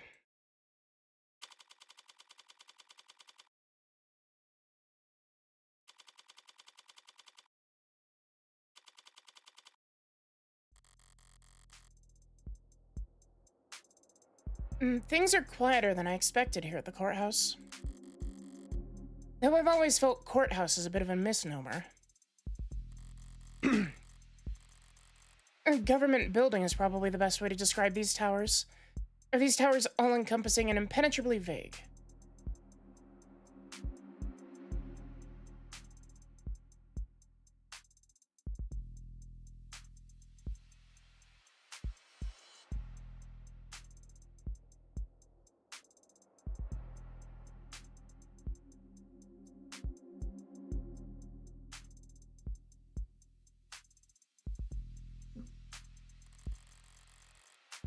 A 100 floors of officials and documents, and paper-pushing queues. With a couple dozen courtrooms squeezed in along the way. And didn't think I'd be arguing in court when I woke up today. Didn't think that my friend would be dead or that he'd have thrust an android onto my lap either.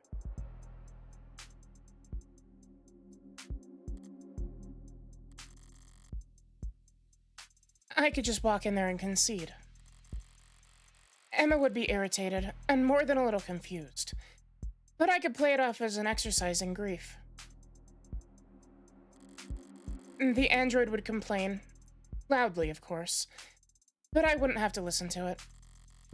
Now that it's registered in my name, I could probably just order the damn thing to reset its memory. But I haven't done that. And I guess I don't plan to. Why? It must be because I have my suspicions as well. Sarah insists that David would never commit suicide, and I haven't actually stopped to ask myself whether or not I agree. David was rational, subdued, private, hard on himself, and not prone to emotional outbursts. So maybe that's why I'm finding myself outside a courtroom, prepared to humor and add suspicions before the state. Because I don't really believe David killed himself either. Oh, what's your progress bar at? I can confirm that I am making progress.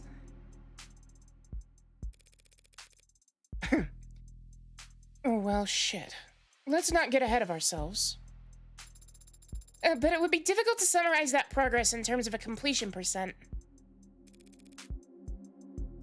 Give it your best shot anyway. 4%. Are you feeling confident in your case?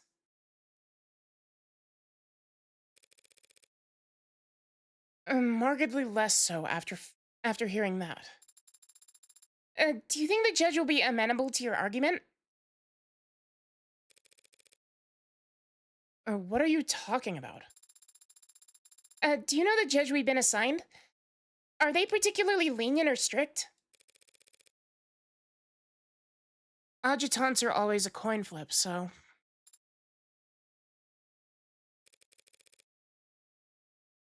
You do know what an adjutant is, don't you?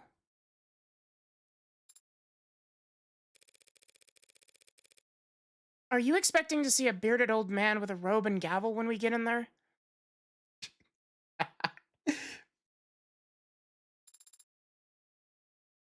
Should I not? Adjutants are android judges, okay? With all the authority that entails.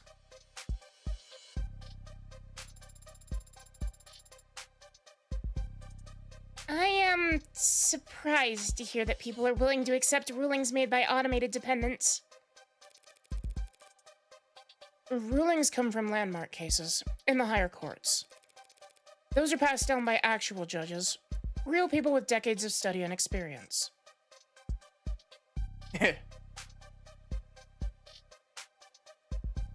Miss Evangeline Morgan, I heard that.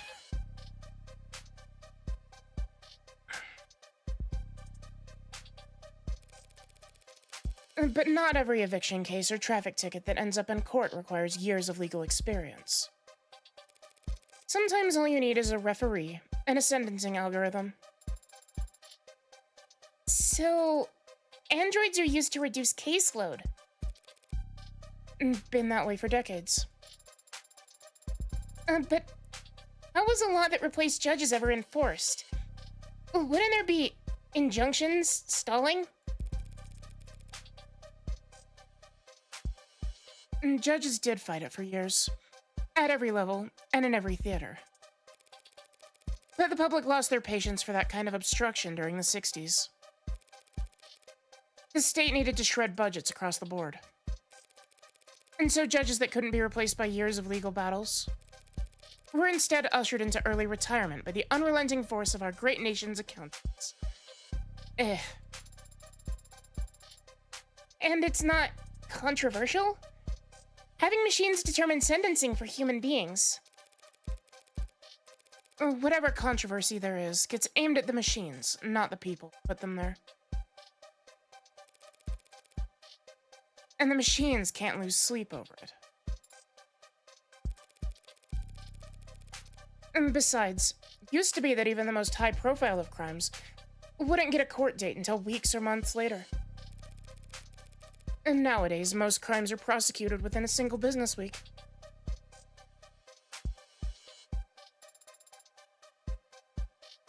And that's not rushing things. It keeps people in my line of work on their toes, that's for sure. I'm just surprised to hear that there's so much haste. And don't they teach you about classical conditioning in android school? You gotta feed the dog immediately after you ring the bell. If punishment doesn't follow the crime in quick succession, the lesson doesn't stick. I see. But if adjutants are so effective, why aren't they used in every trial? Why aren't they used in politics? And that's a logical question to ask. And the answer is that logic only gets you so far when it comes to people. Doesn't everyone want the courts to be as just as possible?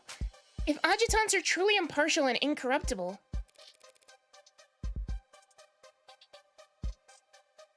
Everyone wants justice, sure. But there are other considerations to be had. Such as? Disgust. What? That's all people really care about. What all their morals boil down to. Just what they do or don't find disgusting.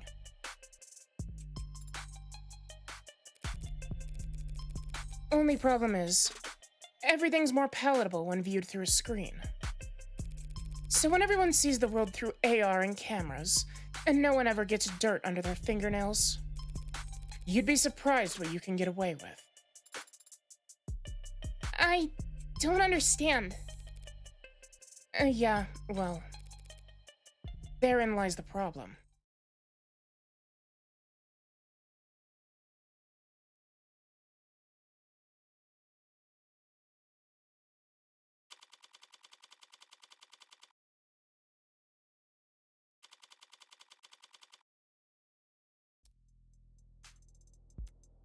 Just gonna make a save real quick if it will let me. I can't remember if it was making saves in court is not available or if it's loading saves in court that isn't available.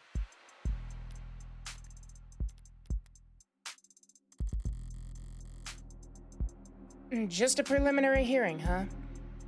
You wouldn't know it from the look on her face. But I shouldn't have expected any leeway once I stepped into the courtroom. Not with her. That's the adjutant up there. Is it asleep? It's loading. This is a really fucking cool design, holy shit.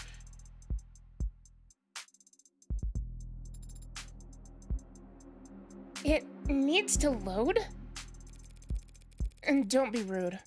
Not every ad can afford to be decked out as extravagantly as you. Especially not those the state buys in bulk. There's an audience. You mean the gallery? That's nothing. It could have been a lot worse.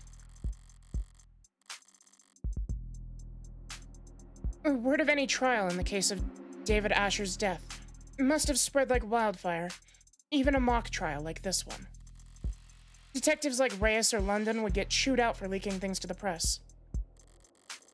But uniformed officers had little to lose, and a lot to gain by dropping a text to their attentive friends in the media.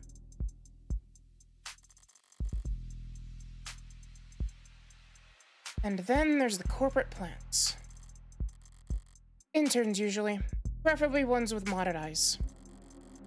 It's illegal to film inside a courtroom, but this is the year 2086.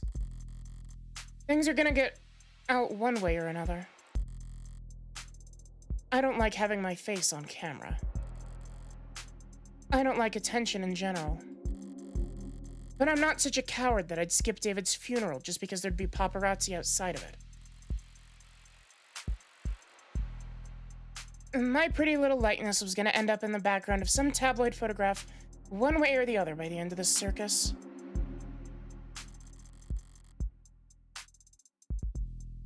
At least this way, it's decent marketing for my legal services.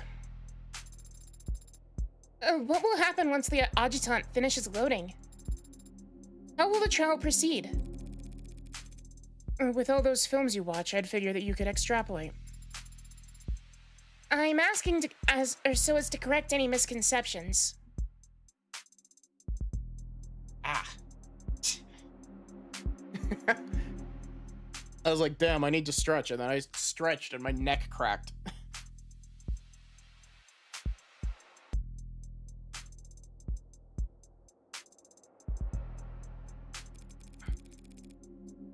Well, not everything you saw on the silver screen is outdated.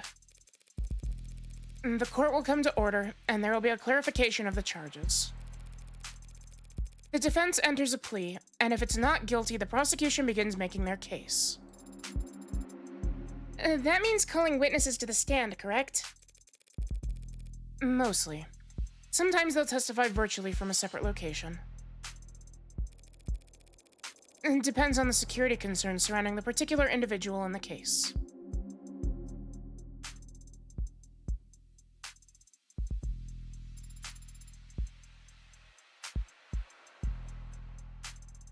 What do you do then? Sit here and watch?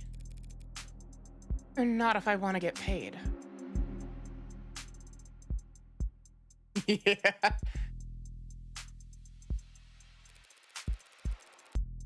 I cross-examine witnesses after the prosecution are done questioning them. I can present evidence or witnesses of my own in response, as long as I have discovery backing me. You've said that before. Discovery means... just that I can't pull stuff out of my pockets and present it without any kind of context. I have to have proof that I acquired it legally, during the course of my investigation. And most of the time that means having recordings of witnesses that can verify my investigation. Ace, it's already took a huge turn from yesterday, even the art style. Hi, Delmiras, how are you?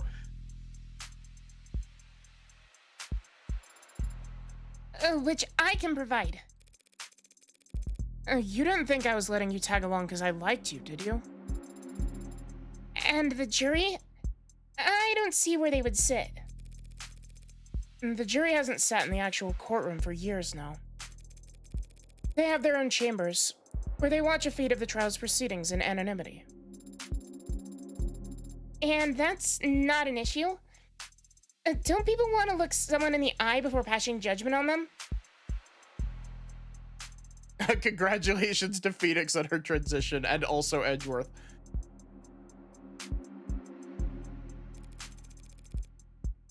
You've got an old-fashioned sense of justice, don't you? But there's no jury at a preliminary hearing. Anyway, it's only meant to evaluate whether or not the prosecution has enough evidence to go to trial.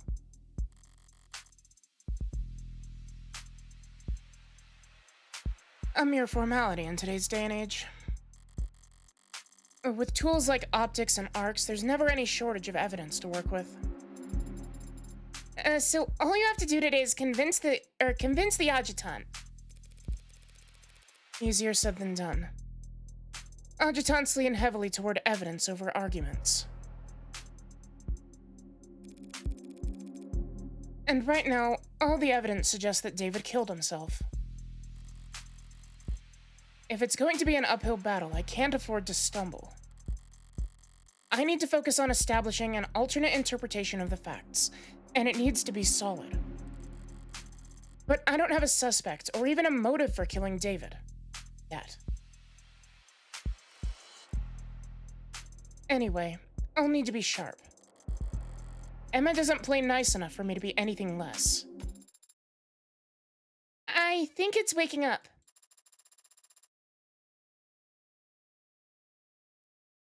And this third lower court is now in session.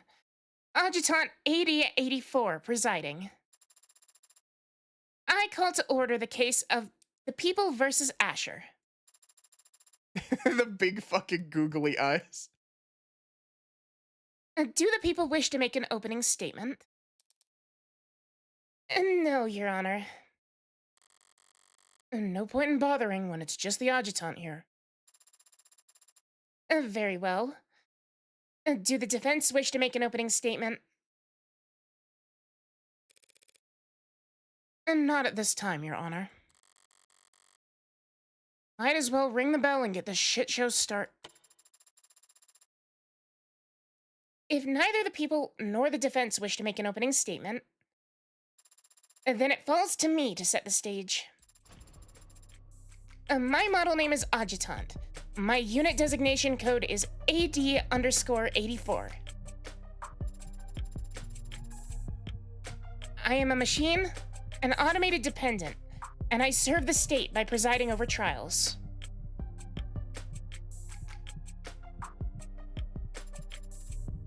You might find yourself wondering why. What gives a machine the right to judge a human? A fair question, but the answer is simple. In every culture, in every society, no matter how it's worshipped, enshrined, or deified, justice has one defining quality. Justice is beautiful. I like that you can see through the glasses. Also, I didn't notice the hair gradient before. Like a balanced equation, like the golden ratio, like the Vitruvian man. Justice is beautiful. So what gives me the right? Oh my god, I love the judge so much. Holy shit. She's had like 6 lines of dialogue, but I love her.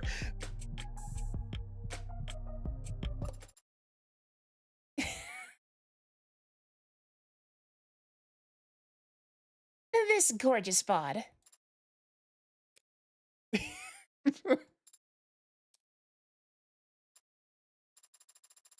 Whatever, forget it. Forget I said anything. I was trying to lighten the mood, but I can see everyone hates me.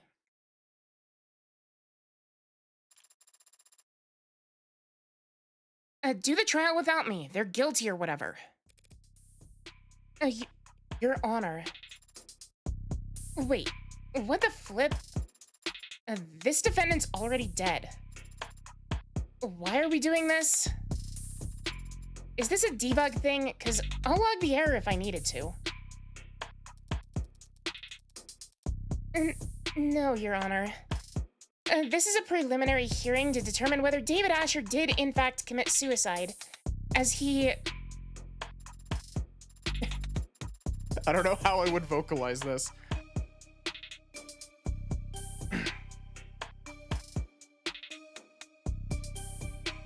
I get it. You want to make sure he wasn't cuckoo in the cranium before you cut up his will like a T-bone. I didn't realize that adjutants were so lively. They aren't. They're supposed to be austere and statuesque. It looks like we got served the most in need of repairs adjutant the court system could find.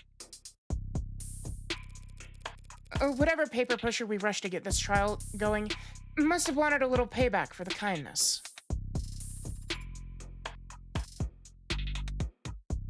What's that look for? Could it be your... trying to size me up?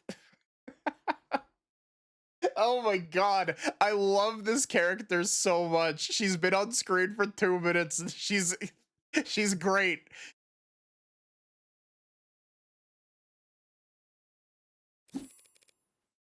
Wouldn't dream of it, Your Honor. Good. Because if you have doubts about my ability to run this trial, I can always just enact summary judgment here and now. I'm sure you'd find my ruling to be fair and even-handed. That won't be necessary, Your Honor. She's much more of a character than I'm used to seeing up there. Even counting all the flesh and blood judges I've met. But she's still just an adjutant. She'll follow the evidence where it leads. So long as I can make a few adjustments for the occasional outburst from the bench, my plan is still workable.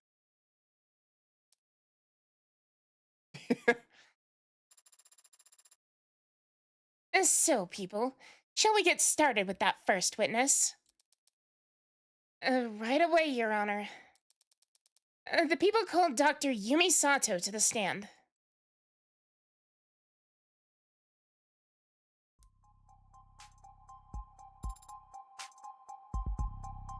It's Yumi. Hey. So how about it, pretty lady?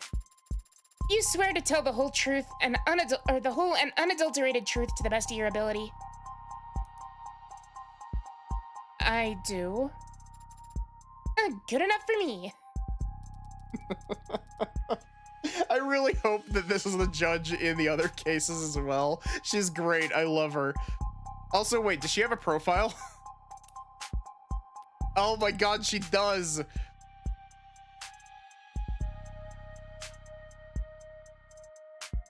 Likes raw salmon, running water, gymnastics. Dislikes criminals, contrarians, pigeons.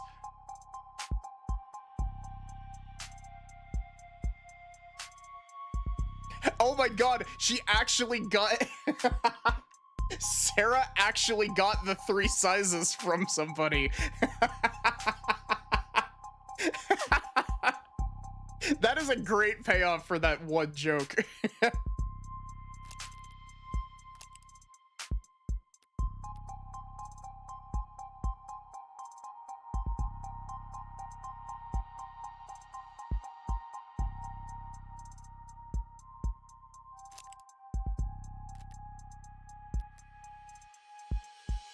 Dr. Sato, you were in charge of the autopsy for David Asher, were you not? I was. And when did you make your examination? I started last night. Well, technically 1 a.m. would be very early this morning.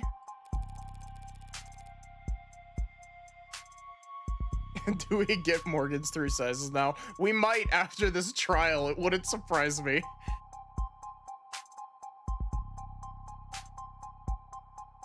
I think you can still say last night if you're talking about 1 in the morning. Objection. The defense will have their opportunity to cross-examine. Until then, they should refrain from making errant remarks. And the hell? All I said was...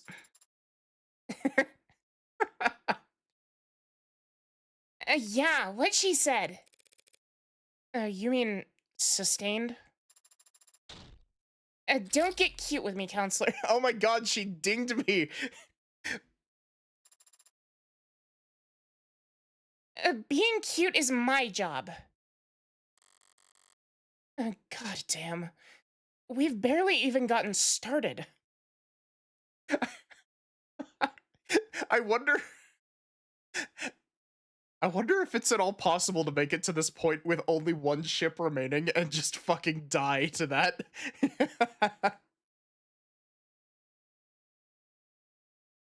I also like that you can see that she's crying behind the mask as well.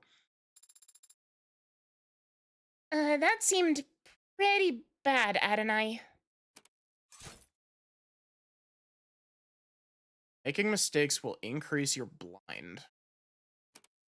Blind is how much credit you'll lose for answering incorrectly when you yourself aren't controlling. Blind increments on its own throughout the trial as the stakes get higher. Okay. So it's not always 1. It's as you fuck up and as the stakes get higher, you lose more. Okay. So that's the end of the day. Blind starts at and caps out at a higher number if you're playing in high roller. Oh, God. Find the blind number in the top left when it opens, so you gauge what you stand to lose. We should try to avoid being penalized in the future. Thanks for the tip. Shake it off. I'll get my chance to raise objections of my own soon enough.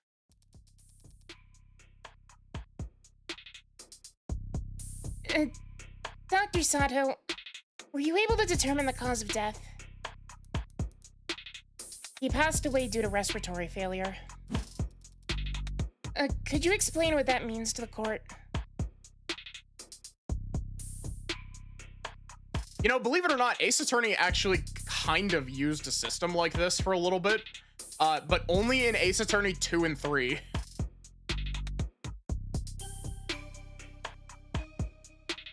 Hi, Bird. How are you?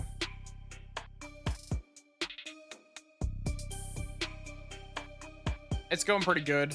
We've had multiple Ace Attorney references. We met the judge. She's the woman sitting in the background with the yellow hair.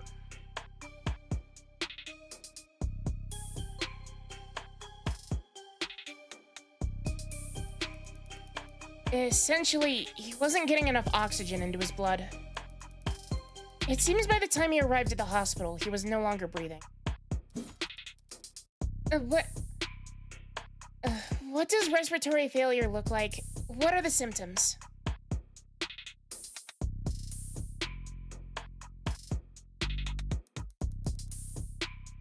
There would be lightheadedness, dizziness, fainting, pale skin, and a bluish tinge around certain extremities. And the condition he was in matched those symptoms. Correct. In your experience, what are the most common causes of respiratory failure? It can be caused by injury or disease. But the subject had no wounds or reported illnesses, and otherwise appeared to be perfectly healthy. And what else could cause respiratory failure, then? I'm trying to differentiate these voices, but God.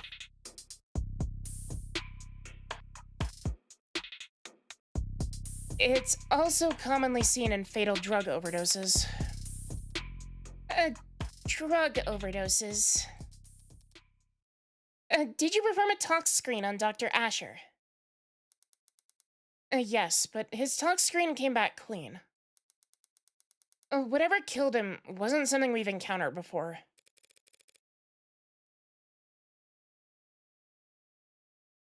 Oh, wait. A clean tox screen? Clean. We're gonna get dinged again because Morgan's saying something.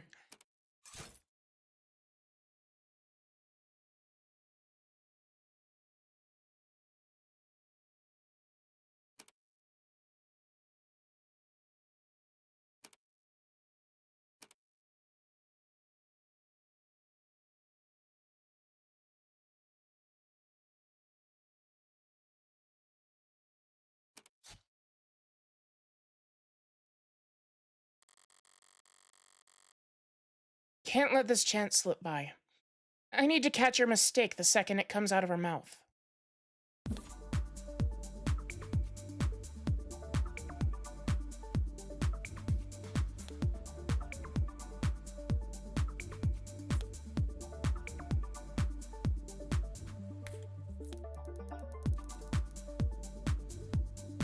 Subject passed away. Respiratory failure. Eventually, he wasn't getting enough oxygen in his blood. We've experienced lightheadedness, dizziness, and faint. Can I open my...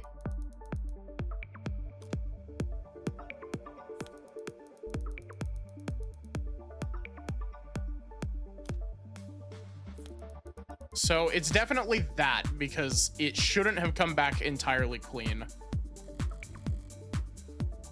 Something she said just now doesn't make sense. I have the evidence that directly contradicts her, so I just need to find the right moment to present it.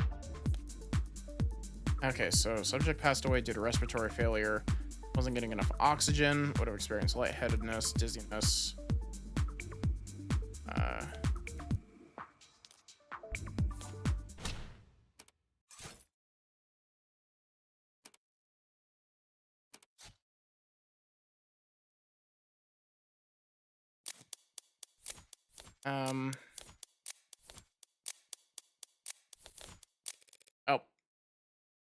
Man, that's a strict timer. That is, you open your mouth without thinking, huh? There's only room for one airhead in this courtroom, and it's not you. It's me. Of course, Your Honor. Yeah, it's definitely the whiskey. Yeah, he would have had at least alcohol in his bloodstream.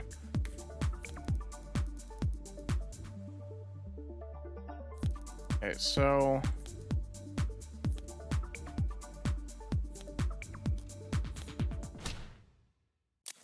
it's whiskey.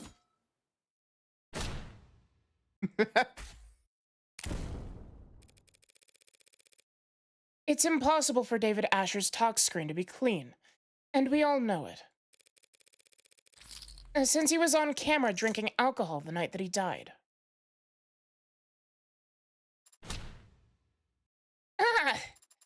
That makes sense. And that scared you? The witness merely misspoke, Your Honor.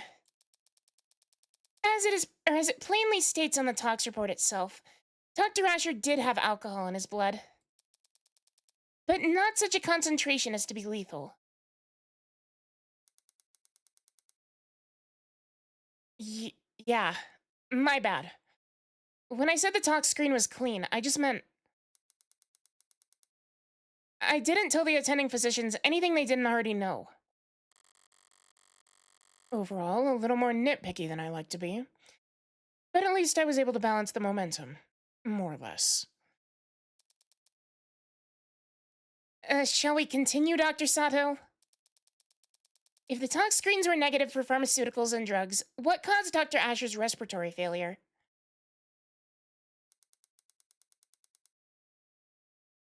During my autopsy, I analyzed his blood and was able to isolate a foreign compound. That also doesn't sound like a clean tox screen.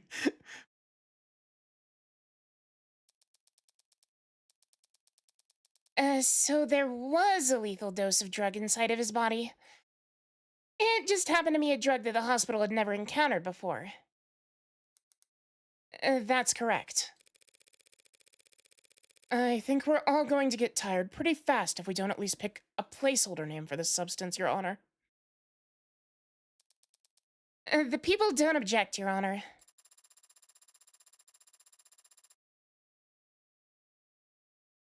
In that case, I'll put all my creative heuristics to work coming up with an original, scientific, fitting name for the substance. A name like Omega? Omega-3. Hi, Dahlia, how are you?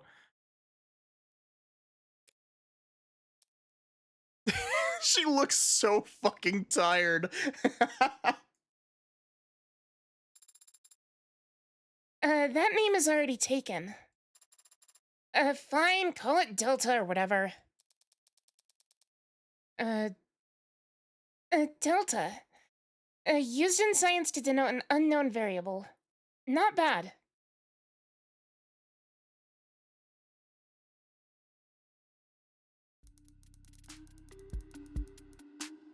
Delta has other meanings when it comes to drugs, but yeah. Our Delta matches no known public pharmacology or toxicology records. That being said, chemically, it does have all the hallmarks of a general depressant. I know the feeling.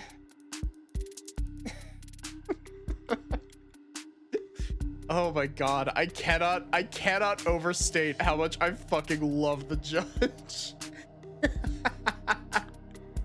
She's such a good character and she's been on screen for less than 20 minutes.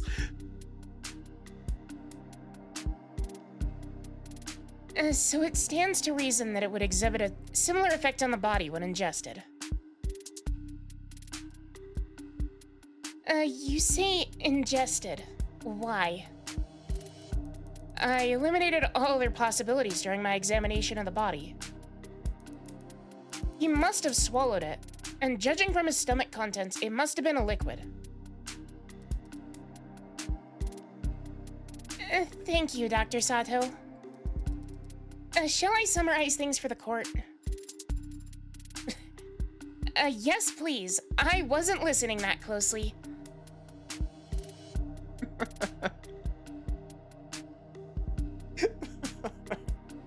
This is like if you put Maya Fey in the judge's seat.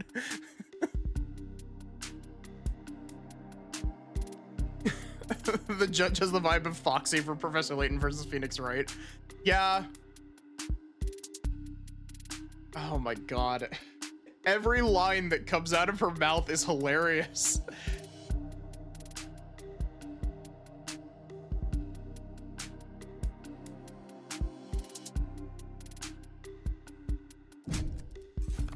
The victim died of respiratory failure. And his tox screen showed that his blood was clear of anything that could cause respiratory failure. Except for this unknown substance. The poison we've labeled as Delta.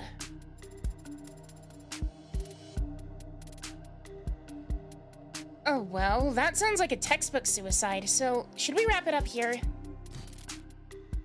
Not quite yet, Your Honor. This may clearly be a poisoning, but there's at least one detail about this case that doesn't feel like a suicide at all.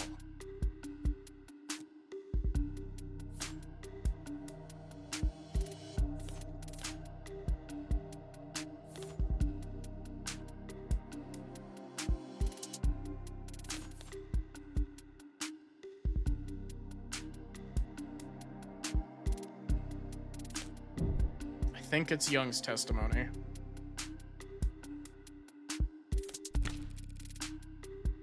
The people shouldn't get ahead of themselves. There's nothing textbook about a supposed suicide that had a witness sitting there watching it happen. As you say. Well, now I'm lost. Was this poisoning a suicide or not? If that's the case, then perhaps we should give the defense the opportunity to cross-examine.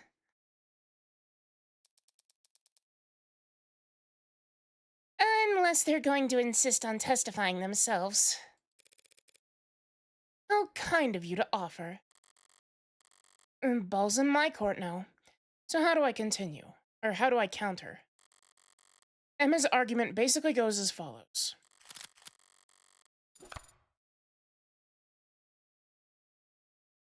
David ingested the Delta knowingly, and the Delta caused his respiratory failure. He died of respiratory failure, thus David committed suicide. Oh my god. Fucking Blackjack?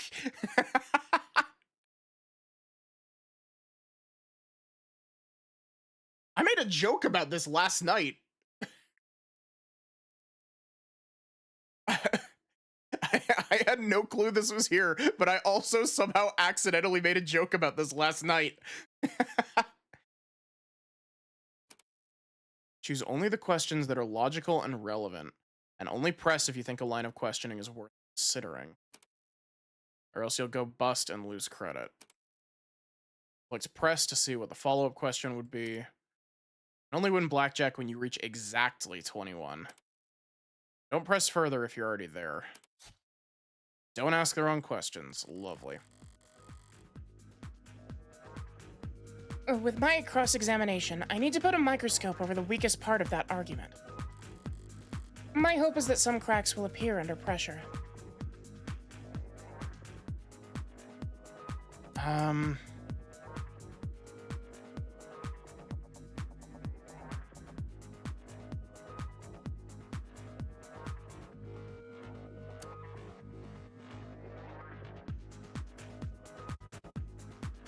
So, respiratory failure was 100% correct.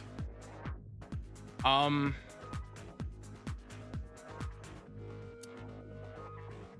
you sure it was ingested? Sure Delta's to blame.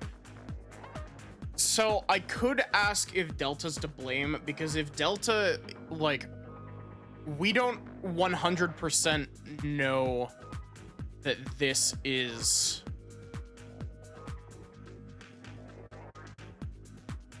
like, we basically haven't been given any exact proof that it was the poison.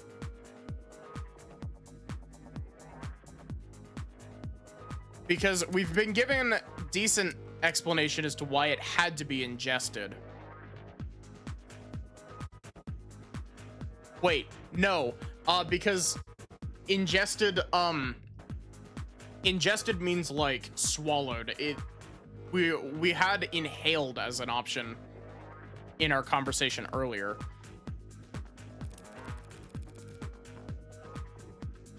Dr. Sato, you said that the subject had to have ingested the Delta orally. But how sure can we actually be about that? Pretty sure? I mean, I could go into detail about all the cavities that I checked, but...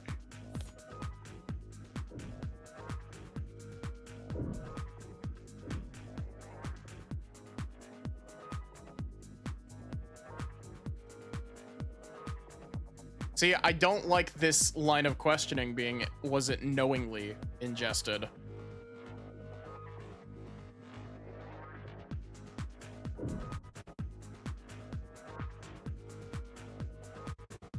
Because how would she know if it was knowingly ingested?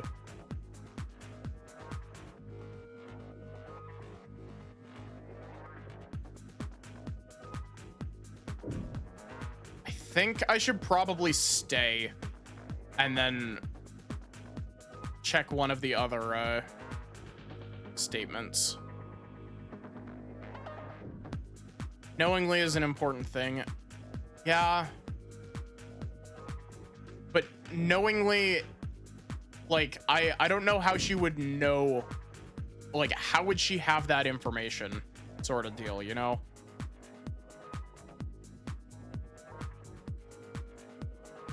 I mean, we can press, but this probably isn't correct.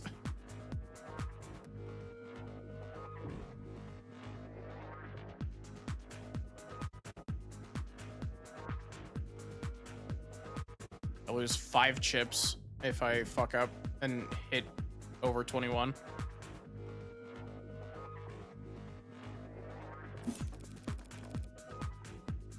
But how sure can we be that the subject ingested the Delta knowingly?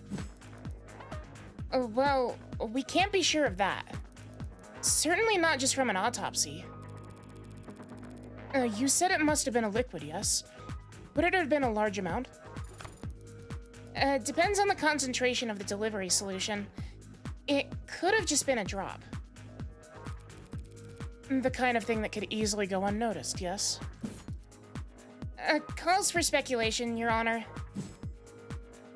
Withdrawn. Oh, man. I wanted to jump on her case.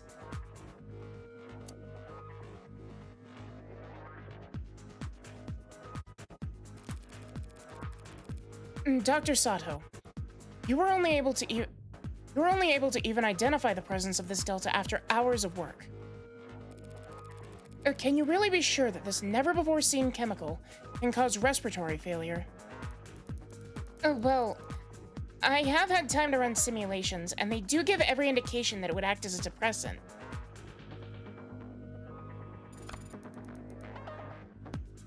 Ingest enough of any depressant, and respiratory failure would occur. Or would occur, not incur.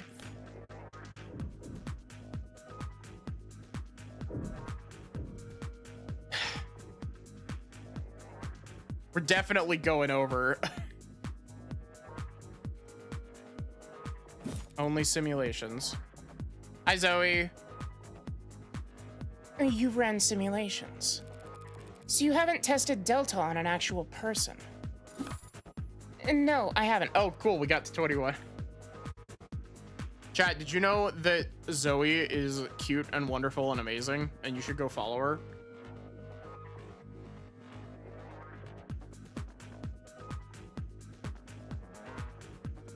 No, I haven't. That would be very difficult to do given our extremely limited sample. And not to mention highly unethical. Of course. But without such a test, you don't actually know for sure that Delta can cause any of the symptoms you've described.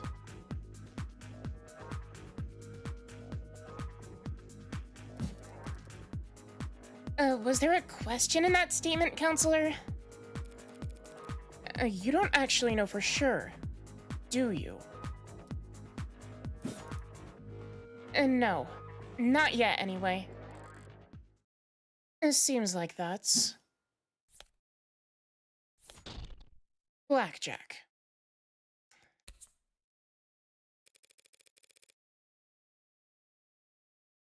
Thank you for your time, Dr. Sato. We all appreciate it.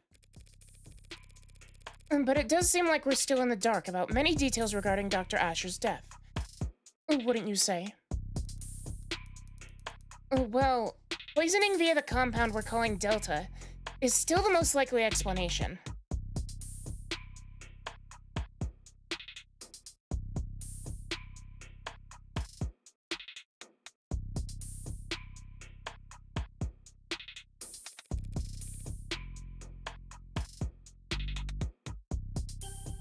And so there are other explanations for what happened? Defense is calling for speculation, Your Honor. It's not speculation when a medical examiner is attempting to explain the cause of death, Your Honor.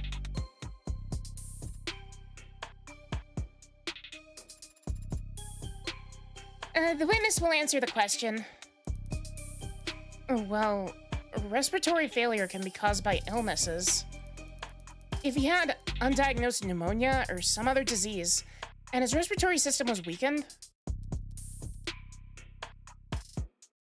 Undiagnosed pneumonia? With his level of healthcare? It is technically possible.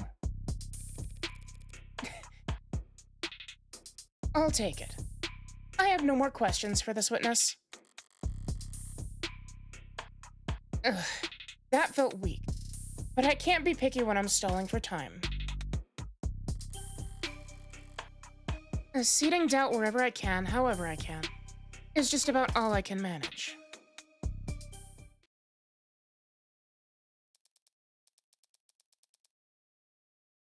Detective Reyes, you were one of the leads in investigating this crime scene. Yes, ma'am. And did you interview the EMTs who first arrived on the scene? I did. They responded to an emergency signal from the home security console, located in the kitchen.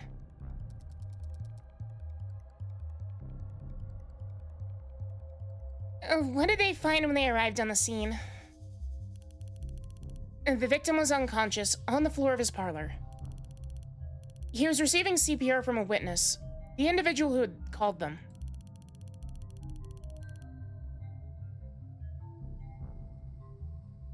They were both airlifted to Gatesfield Memorial Hospital, and Dr. Asher was declared dead shortly after arriving there.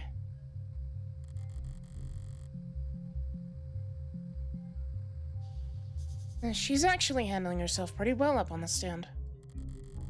I half expected her to roll her eyes during the swearing in. But when you take into consideration her love for boot heel authority, she might be right at home here in the courtroom. The very seat of the state's power over the people.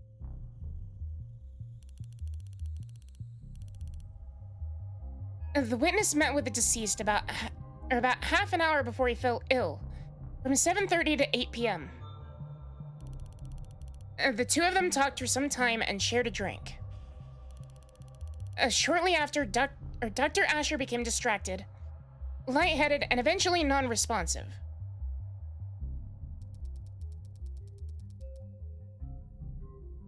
And during the same time period, drinking the same liquor, this witness exhibited no symptoms themselves.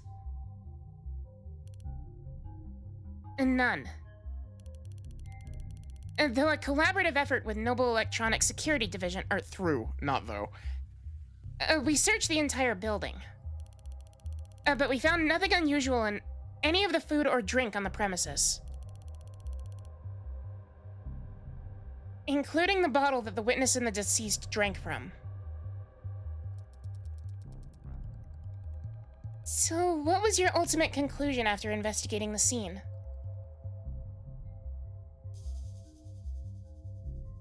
This is giving me one hell of a vocal. Reyes, did you lick sleep medicine off the plates?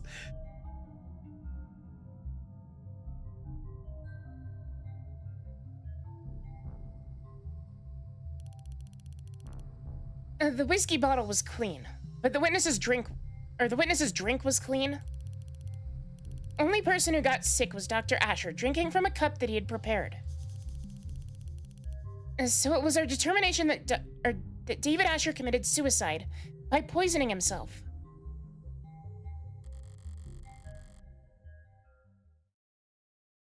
And she's pretty tight-lipped up there. But I think she's slipped up at least once. The police want to claim that they've eliminated every other possibility and covered every angle. But I know that there are a number of blind spots that they're not willing to admit to.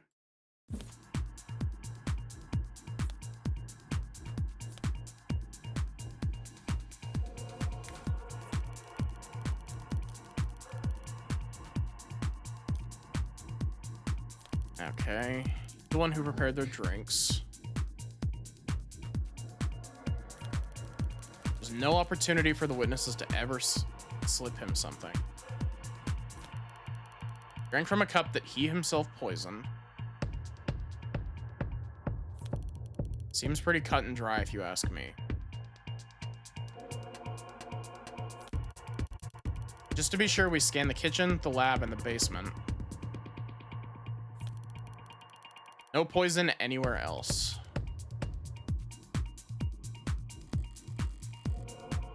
And she slipped up there and made a claim she actually can't support.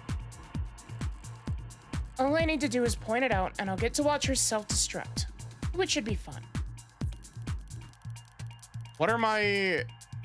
Oh. I wish I could see my evidence.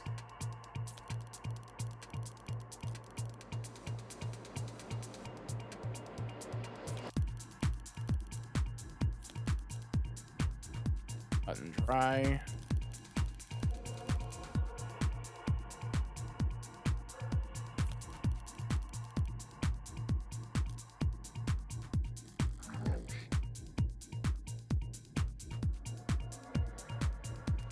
I can check my evidence here. So it was the 2 cups.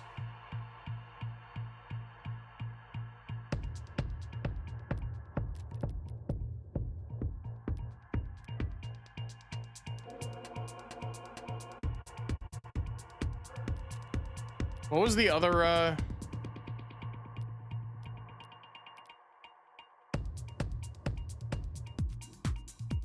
what was the other thing that I had? Was it whiskey again?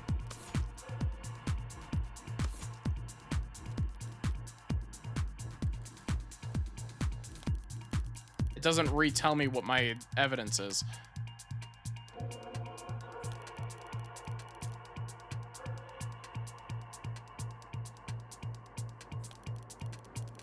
No opportunity for the witness to ever slip him something.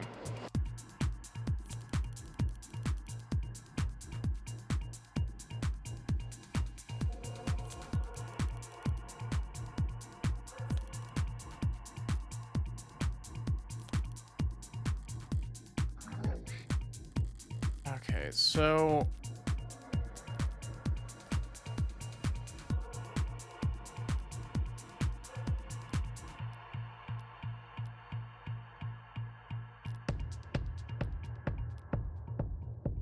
Third was the poison.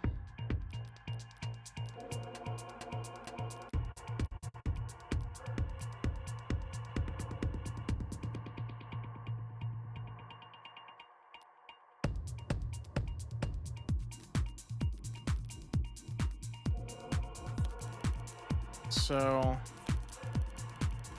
the one who prepared their drinks. No opportunity. What is Morgan's exact phrasing here? I think I might be intended to call on the like Asher poisoned himself point.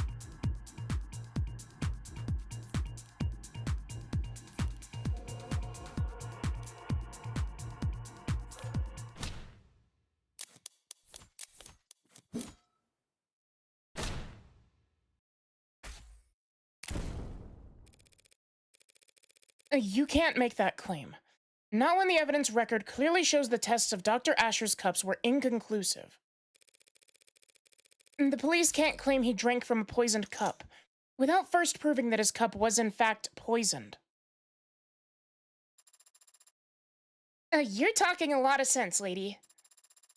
Does it resolve, or do you have a response, D.A. Rockford? Testing on the deceased's cup has been inconclusive so far, Your Honor. I don't dispute that. Though I'd be surprised if the defense has any idea how else the poison could have possibly been delivered. To Dr. Asher alone. And not at this time. But that's the funny thing about the burden of proof. It's not on the defense. As we're all aware... Oh my god.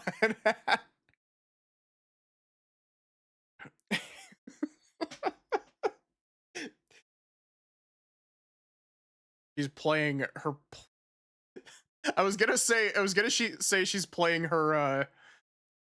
She's playing her Nintendo Switch, but that looks closer to like a PSP or a PS Vita.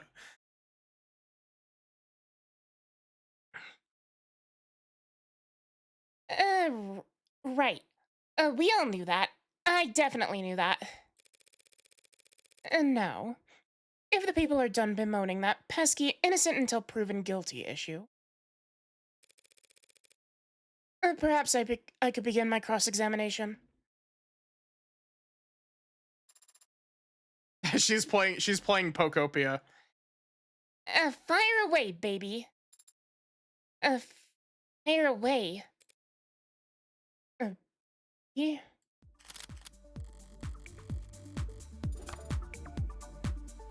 Reyes' testimony is meant to show that David's the only one who could have poisoned himself. She'll be on guard and hard set against helping me. But if I keep her focused on eliminating other possibilities, I could get her to make my point for me before she even realizes what's happened.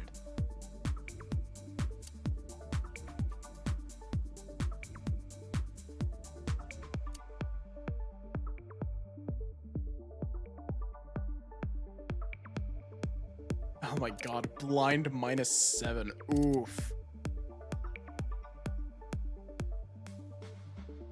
Could he have been poisoned off camera? Detective, isn't it possible that Dr. Asher was poisoned off camera? Possible? I don't know how else it would have been done. But that just goes to show it had to have been suicide. The only time he was off camera was all by himself. Oh my god, I bust immediately. Shit, that's not where I wanted to lead the conversation. It might certainly seem that way.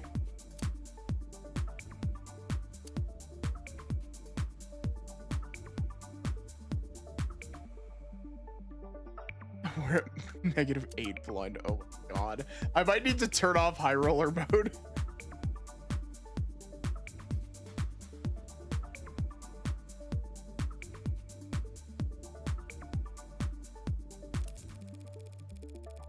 Detective, we've been doing a lot of assuming and reasoning in quick succession, so I'll ask this plainly for the court. Is there any photographic evidence showing David Asher adding anything to his drink that night? No. It seems he had already poured for the both of them by the time he returned to the parlor. He had already poured. In that case, the next questions need to be when and what.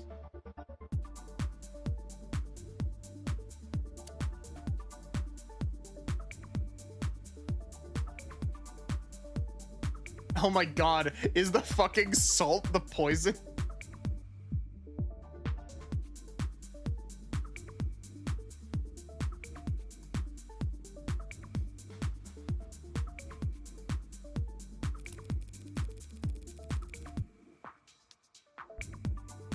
Detective Reyes, during the course of your investigation, did you find any samples of Delta in the kitchen or parlor?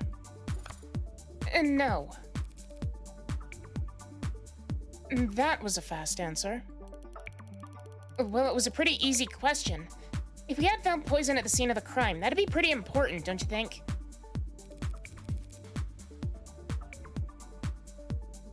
What about in his lab? His bedroom? His basement? And no, no, and no. We didn't find any Delta or any other unusual substance in any part of his penthouse. Right. They never found any poison. No poison at all.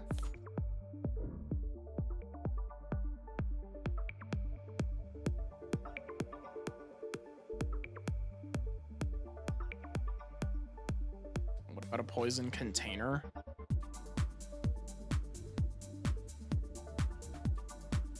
Oh, wait. Okay, that's what she's trying to make the argument for. She's trying to trick Reyes into saying they didn't find any container that held any poison at any point during the thing. So how could how could it have been poison at all?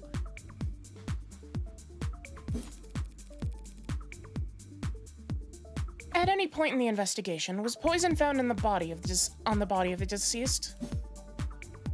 No. He must have been searched. Did he have any capsules or vials? Eyedroppers? Didn't even have his wallet on him. Why? Oh my god. This is very stressful.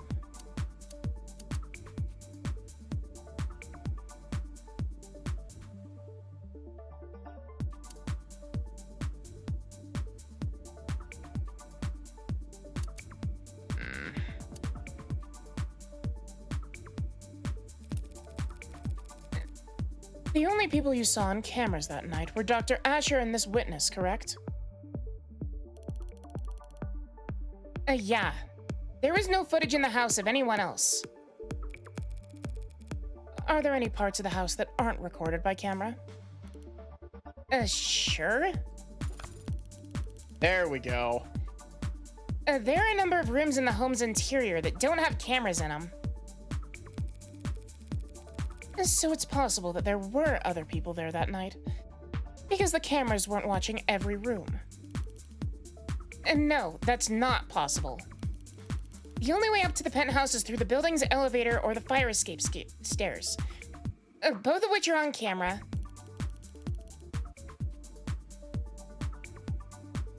And that still wouldn't get you past his front door, which is also on camera. And no one beside the two of them was there that day.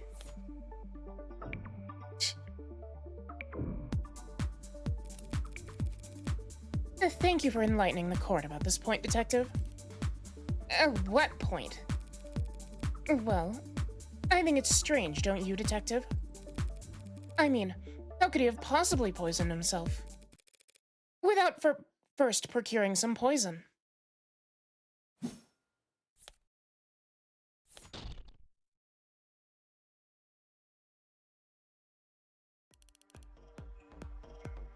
What do you mean, procure? Where did it come from, Detective? The poison that you're so sure was dissolved in his drink. It can't have come from thin air, you understand. It had to have been in another container at some point. Whatever it was in before, it probably evaporated. All of it. It only took a small droplet to kill. Your Honor, are you going to ask them to keep it civil? In a minute, sure.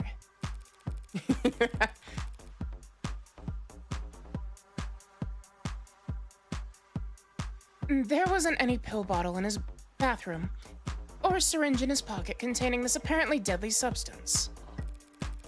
So how did he get it? What did he keep it in? The police want to claim that Dr. Asher committed suicide because they've established that his guest never had an opportunity to kill him. But they've failed to prove that the victim had the means to kill himself. Then I guess I'll be the one to move things along. The Delta didn't come out of thin air, Counselor. And it didn't come from a syringe either. Dr.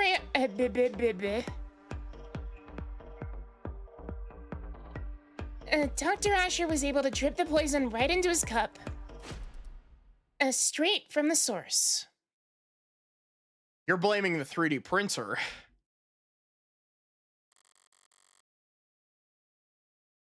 Shit. That's way too specific to be a bluff. Dr. Abwebwebwe.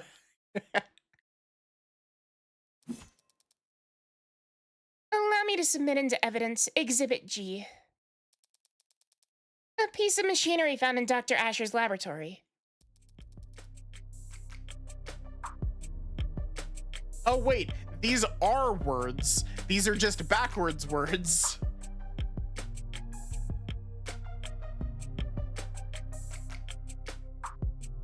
Sold under the product name Nanofacturer. Or Facturer. Oh, I know this one. It's used in delicate scientific work to produce nanomachines, chemical compounds, and polymers.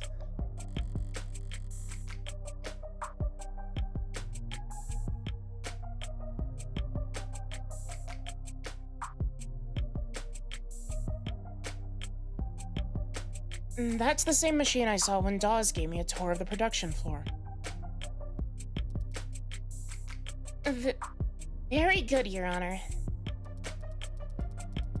It's a valuable tool in any scientific laboratory, and Dr. Asher was well acquainted with its use. As a matter of fact, he had a number of presets coded into it.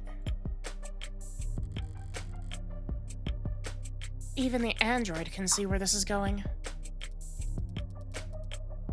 With just a few taps, he could reproduce any number of specific substances for his research. Or any other chemical his heart desired, really. You think Randok Mechanics would allow their product to be used to produce illicit chemicals?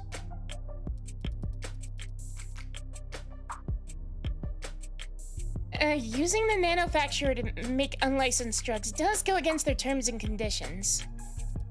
So, Dasher actors. Oh my god. You can tell that like I'm starting five different voices. 5 of these different voices in one scene is starting to wear on me a bit. So, Dr. Asher's warranty was certainly null and void. But they can't hard-code their machines to prevent the production of a drug that hasn't been invented yet. That's... Dr. Asher died when his respiratory system failed because of a depressant overdose. For him, it would have been peaceful, like falling asleep.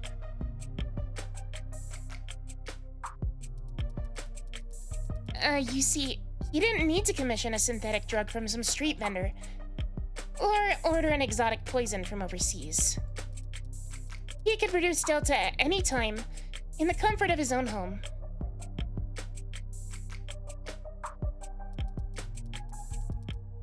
A quick and painless death, readily available in under a minute, at the touch of a button. Specifically, preset 19. Man, that is like a silver bullet to that argument. Holy shit.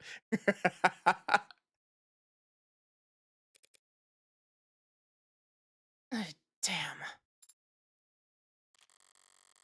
I thought I actually had something for a moment there, but I was playing into Emma's hand the entire time. Seems like we're done with this witness, Your Honor. Yes, ma'am.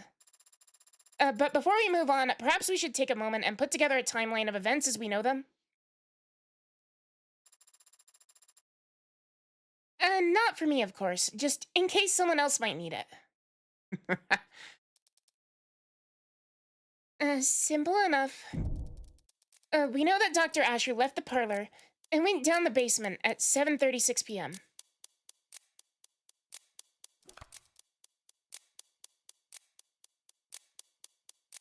That's where he got the whiskey. And the cups they drank from. The cameras show him returning to the parlor to drink with the witness at 7:40 p.m.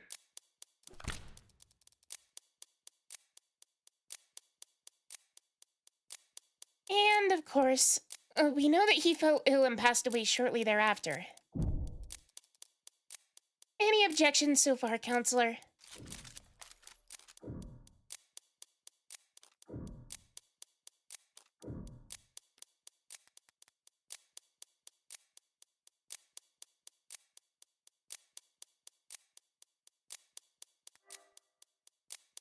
Okay, so let's see. We know that Dr. Asher left the parlor and went down to the basement at 7:36. That's where he got the whiskey and the cups they drank from.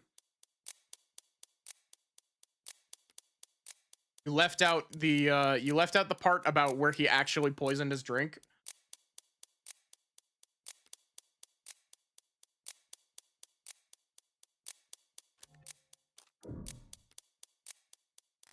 So am I allowed to save currently? I am. I just assume that I can't. Yeah, okay. I can save, I just can't load.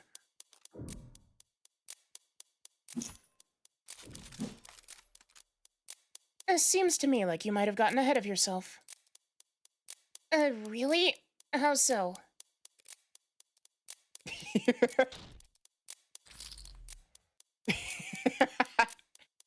I do like the interactions when you fuck up. Right. As I was saying, with this latest piece of evidence, we know that Asher could have easily dispensed the poison directly into his cup. By placing it inside the nanofacture, activating the preset, and simply waiting 2 minutes.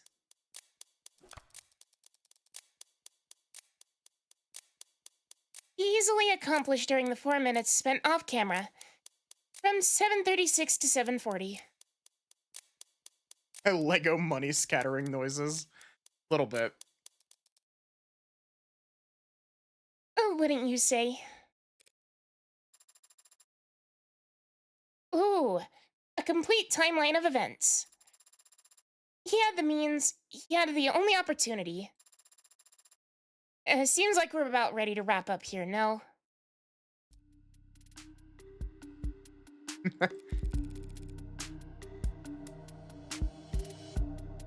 Where are we on that loading bar of yours, Sarah? Adonai, I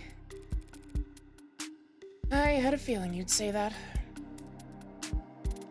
Well, counselor, are we done here?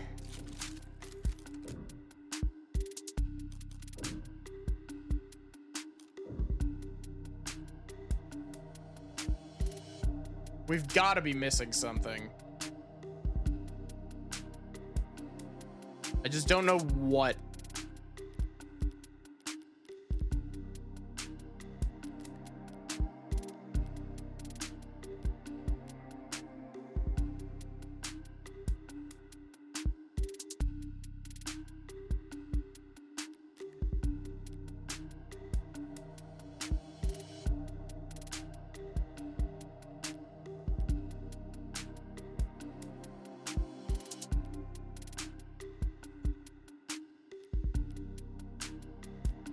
Where is the information on the nanofacture?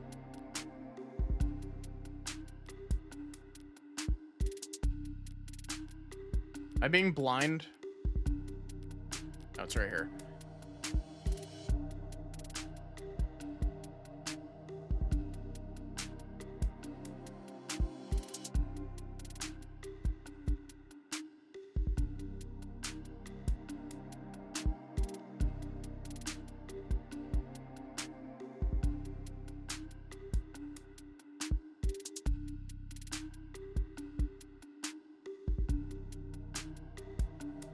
Yeah, the art for this is really good.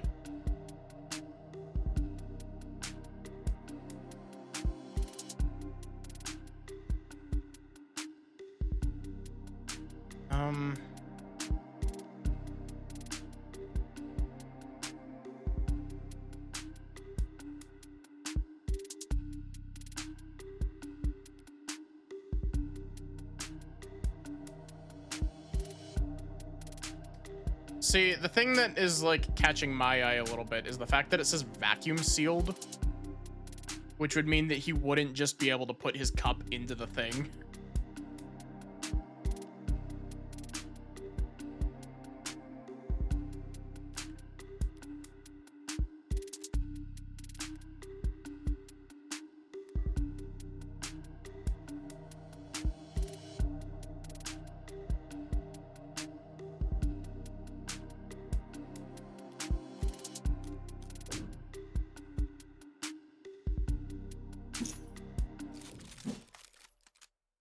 It feels like we're missing at least one biggie here, folks. Namely, motive. Oh, right. I knew that. I wasn't getting excited to finish early or anything. This is a preliminary hearing, counselor. our focus should be on the evidence, so... It just feels like an awful waste of taxpayer dollars to get us all down here for debate and not get to the truth of the matter, you know?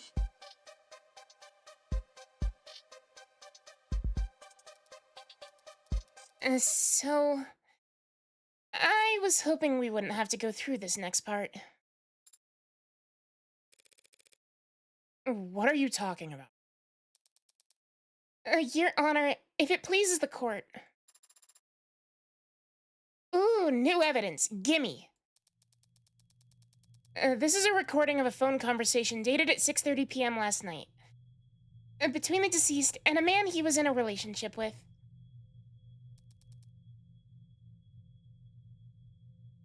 A man named Isaac Porter. Porter and David's breakup call. If Emma wants to present it here, now, then the content must be... relevance, Your Honor. Yeah, that.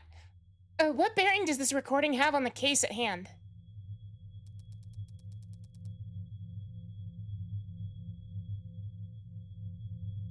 It establishes the emotional state of the deceased, what the emotional state of the deceased was on the day he died. Cool. Begin playback. Hello?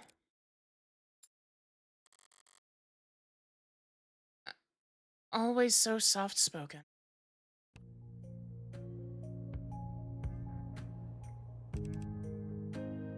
Isaac? There?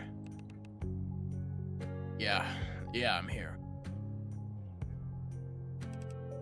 Oh, what's wrong? Don't know. Guess I wasn't expecting you to pick up. Why not? Did you mean to call me? Yeah, I did. You gonna ask how I've been? Yeah. How have you been? Christ, David. What's the matter?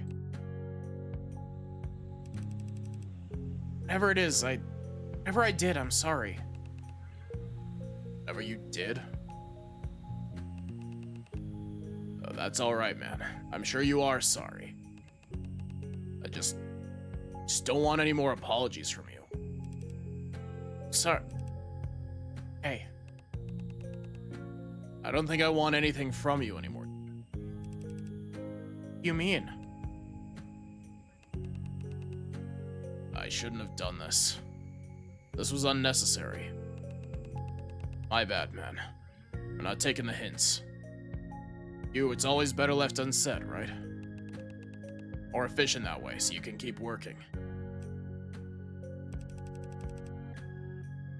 Isaac, I've been distant with you, or... Nah, you haven't been distant with me, or cold with me, or anything with me for a while now. Isaac.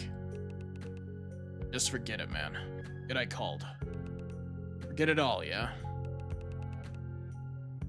Let's just forget we were ever anything but strangers.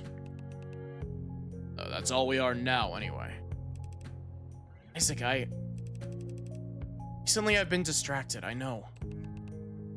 But nah, don't worry about it. Really, we're good. Oh. Okay. So do you need anything, or should I...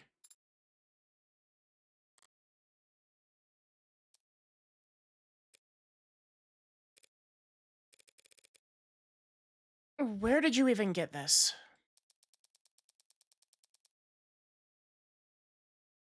All of Dr. Asher's incoming and outgoing phone calls were recorded by the building's penumbra system.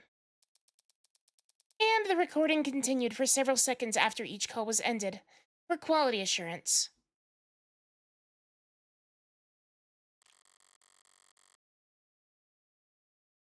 Remind me to check the terms and conditions on my next phone bill. Shall we hear the rest? It'll be the last time. Last time I let someone... Last time.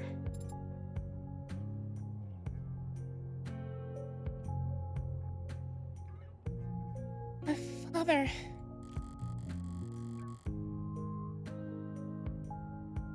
It might just be a call, but it makes for pretty damning evidence at this point in the discussion. Emma's got her means, opportunity, and motive all lined up.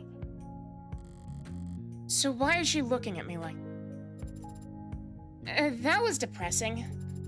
Can we finish up without anything else that horrible?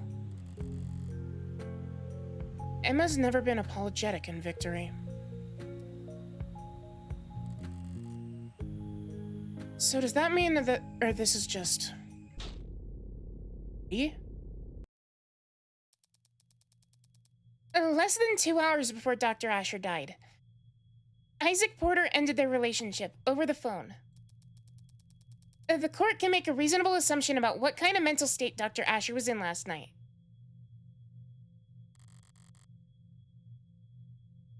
That was a bad move, Miss Rockford. Then, if the people have nothing further to add... I've been feeling off my game all day. Caught between corporate inbreeders and ant-brained protesters, and... But pitying me, here and now... That's all it takes to get my blood properly boiled. It's about time for... me to call my first witness, no? You want to keep going after that? What are you doing, counselor? I'm just calling the ultimate silver bullet, rock-solid, slam-dunk witness a girl could ask for.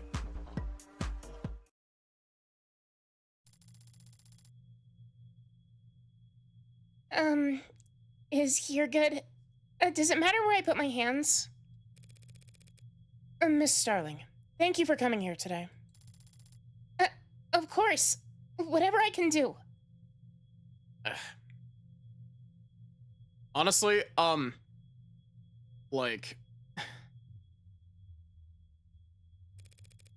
We're at a pretty good spot-ish to end off. And my voice is, like... My voice has been holding up remarkably well tonight.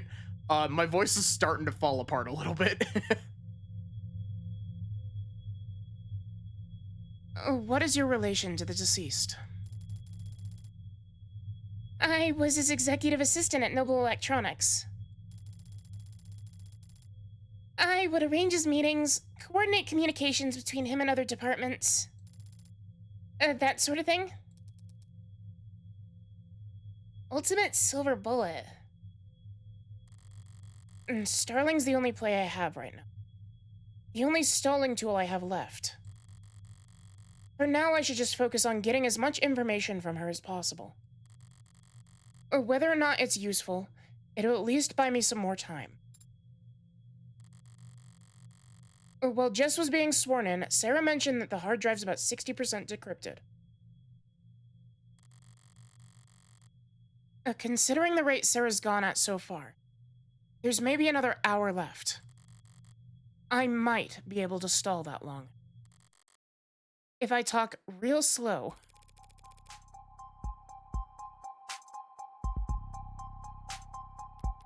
I think I'm gonna go ahead and save and quit here. This is a decent spot. It's a decent spot to like lead into the next testimony.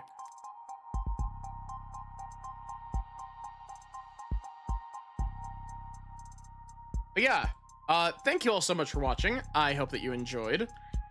Thank you to everybody who stuck around after the raids. I really appreciate it.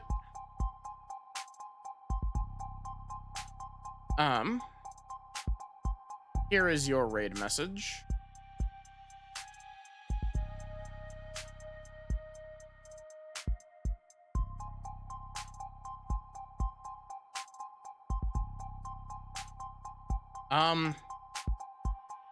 I should be back with something tomorrow. We'll see.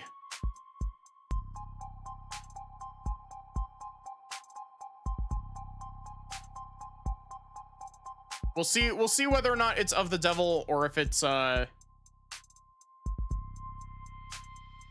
it might be FF Tactics, one of the two.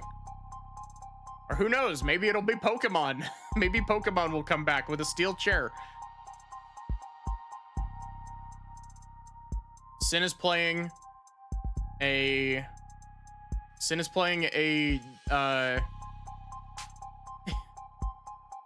I don't even know what this is. It's like a dragon dating sim looking thing or something along those lines.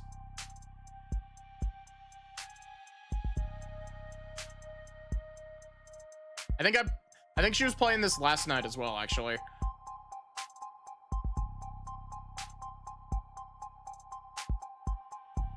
But yeah, thank you all so much for watching. I hope that you enjoyed. I hope to see you here tomorrow for whatever I end up streaming tomorrow. Otherwise, have a good one and take care, everyone.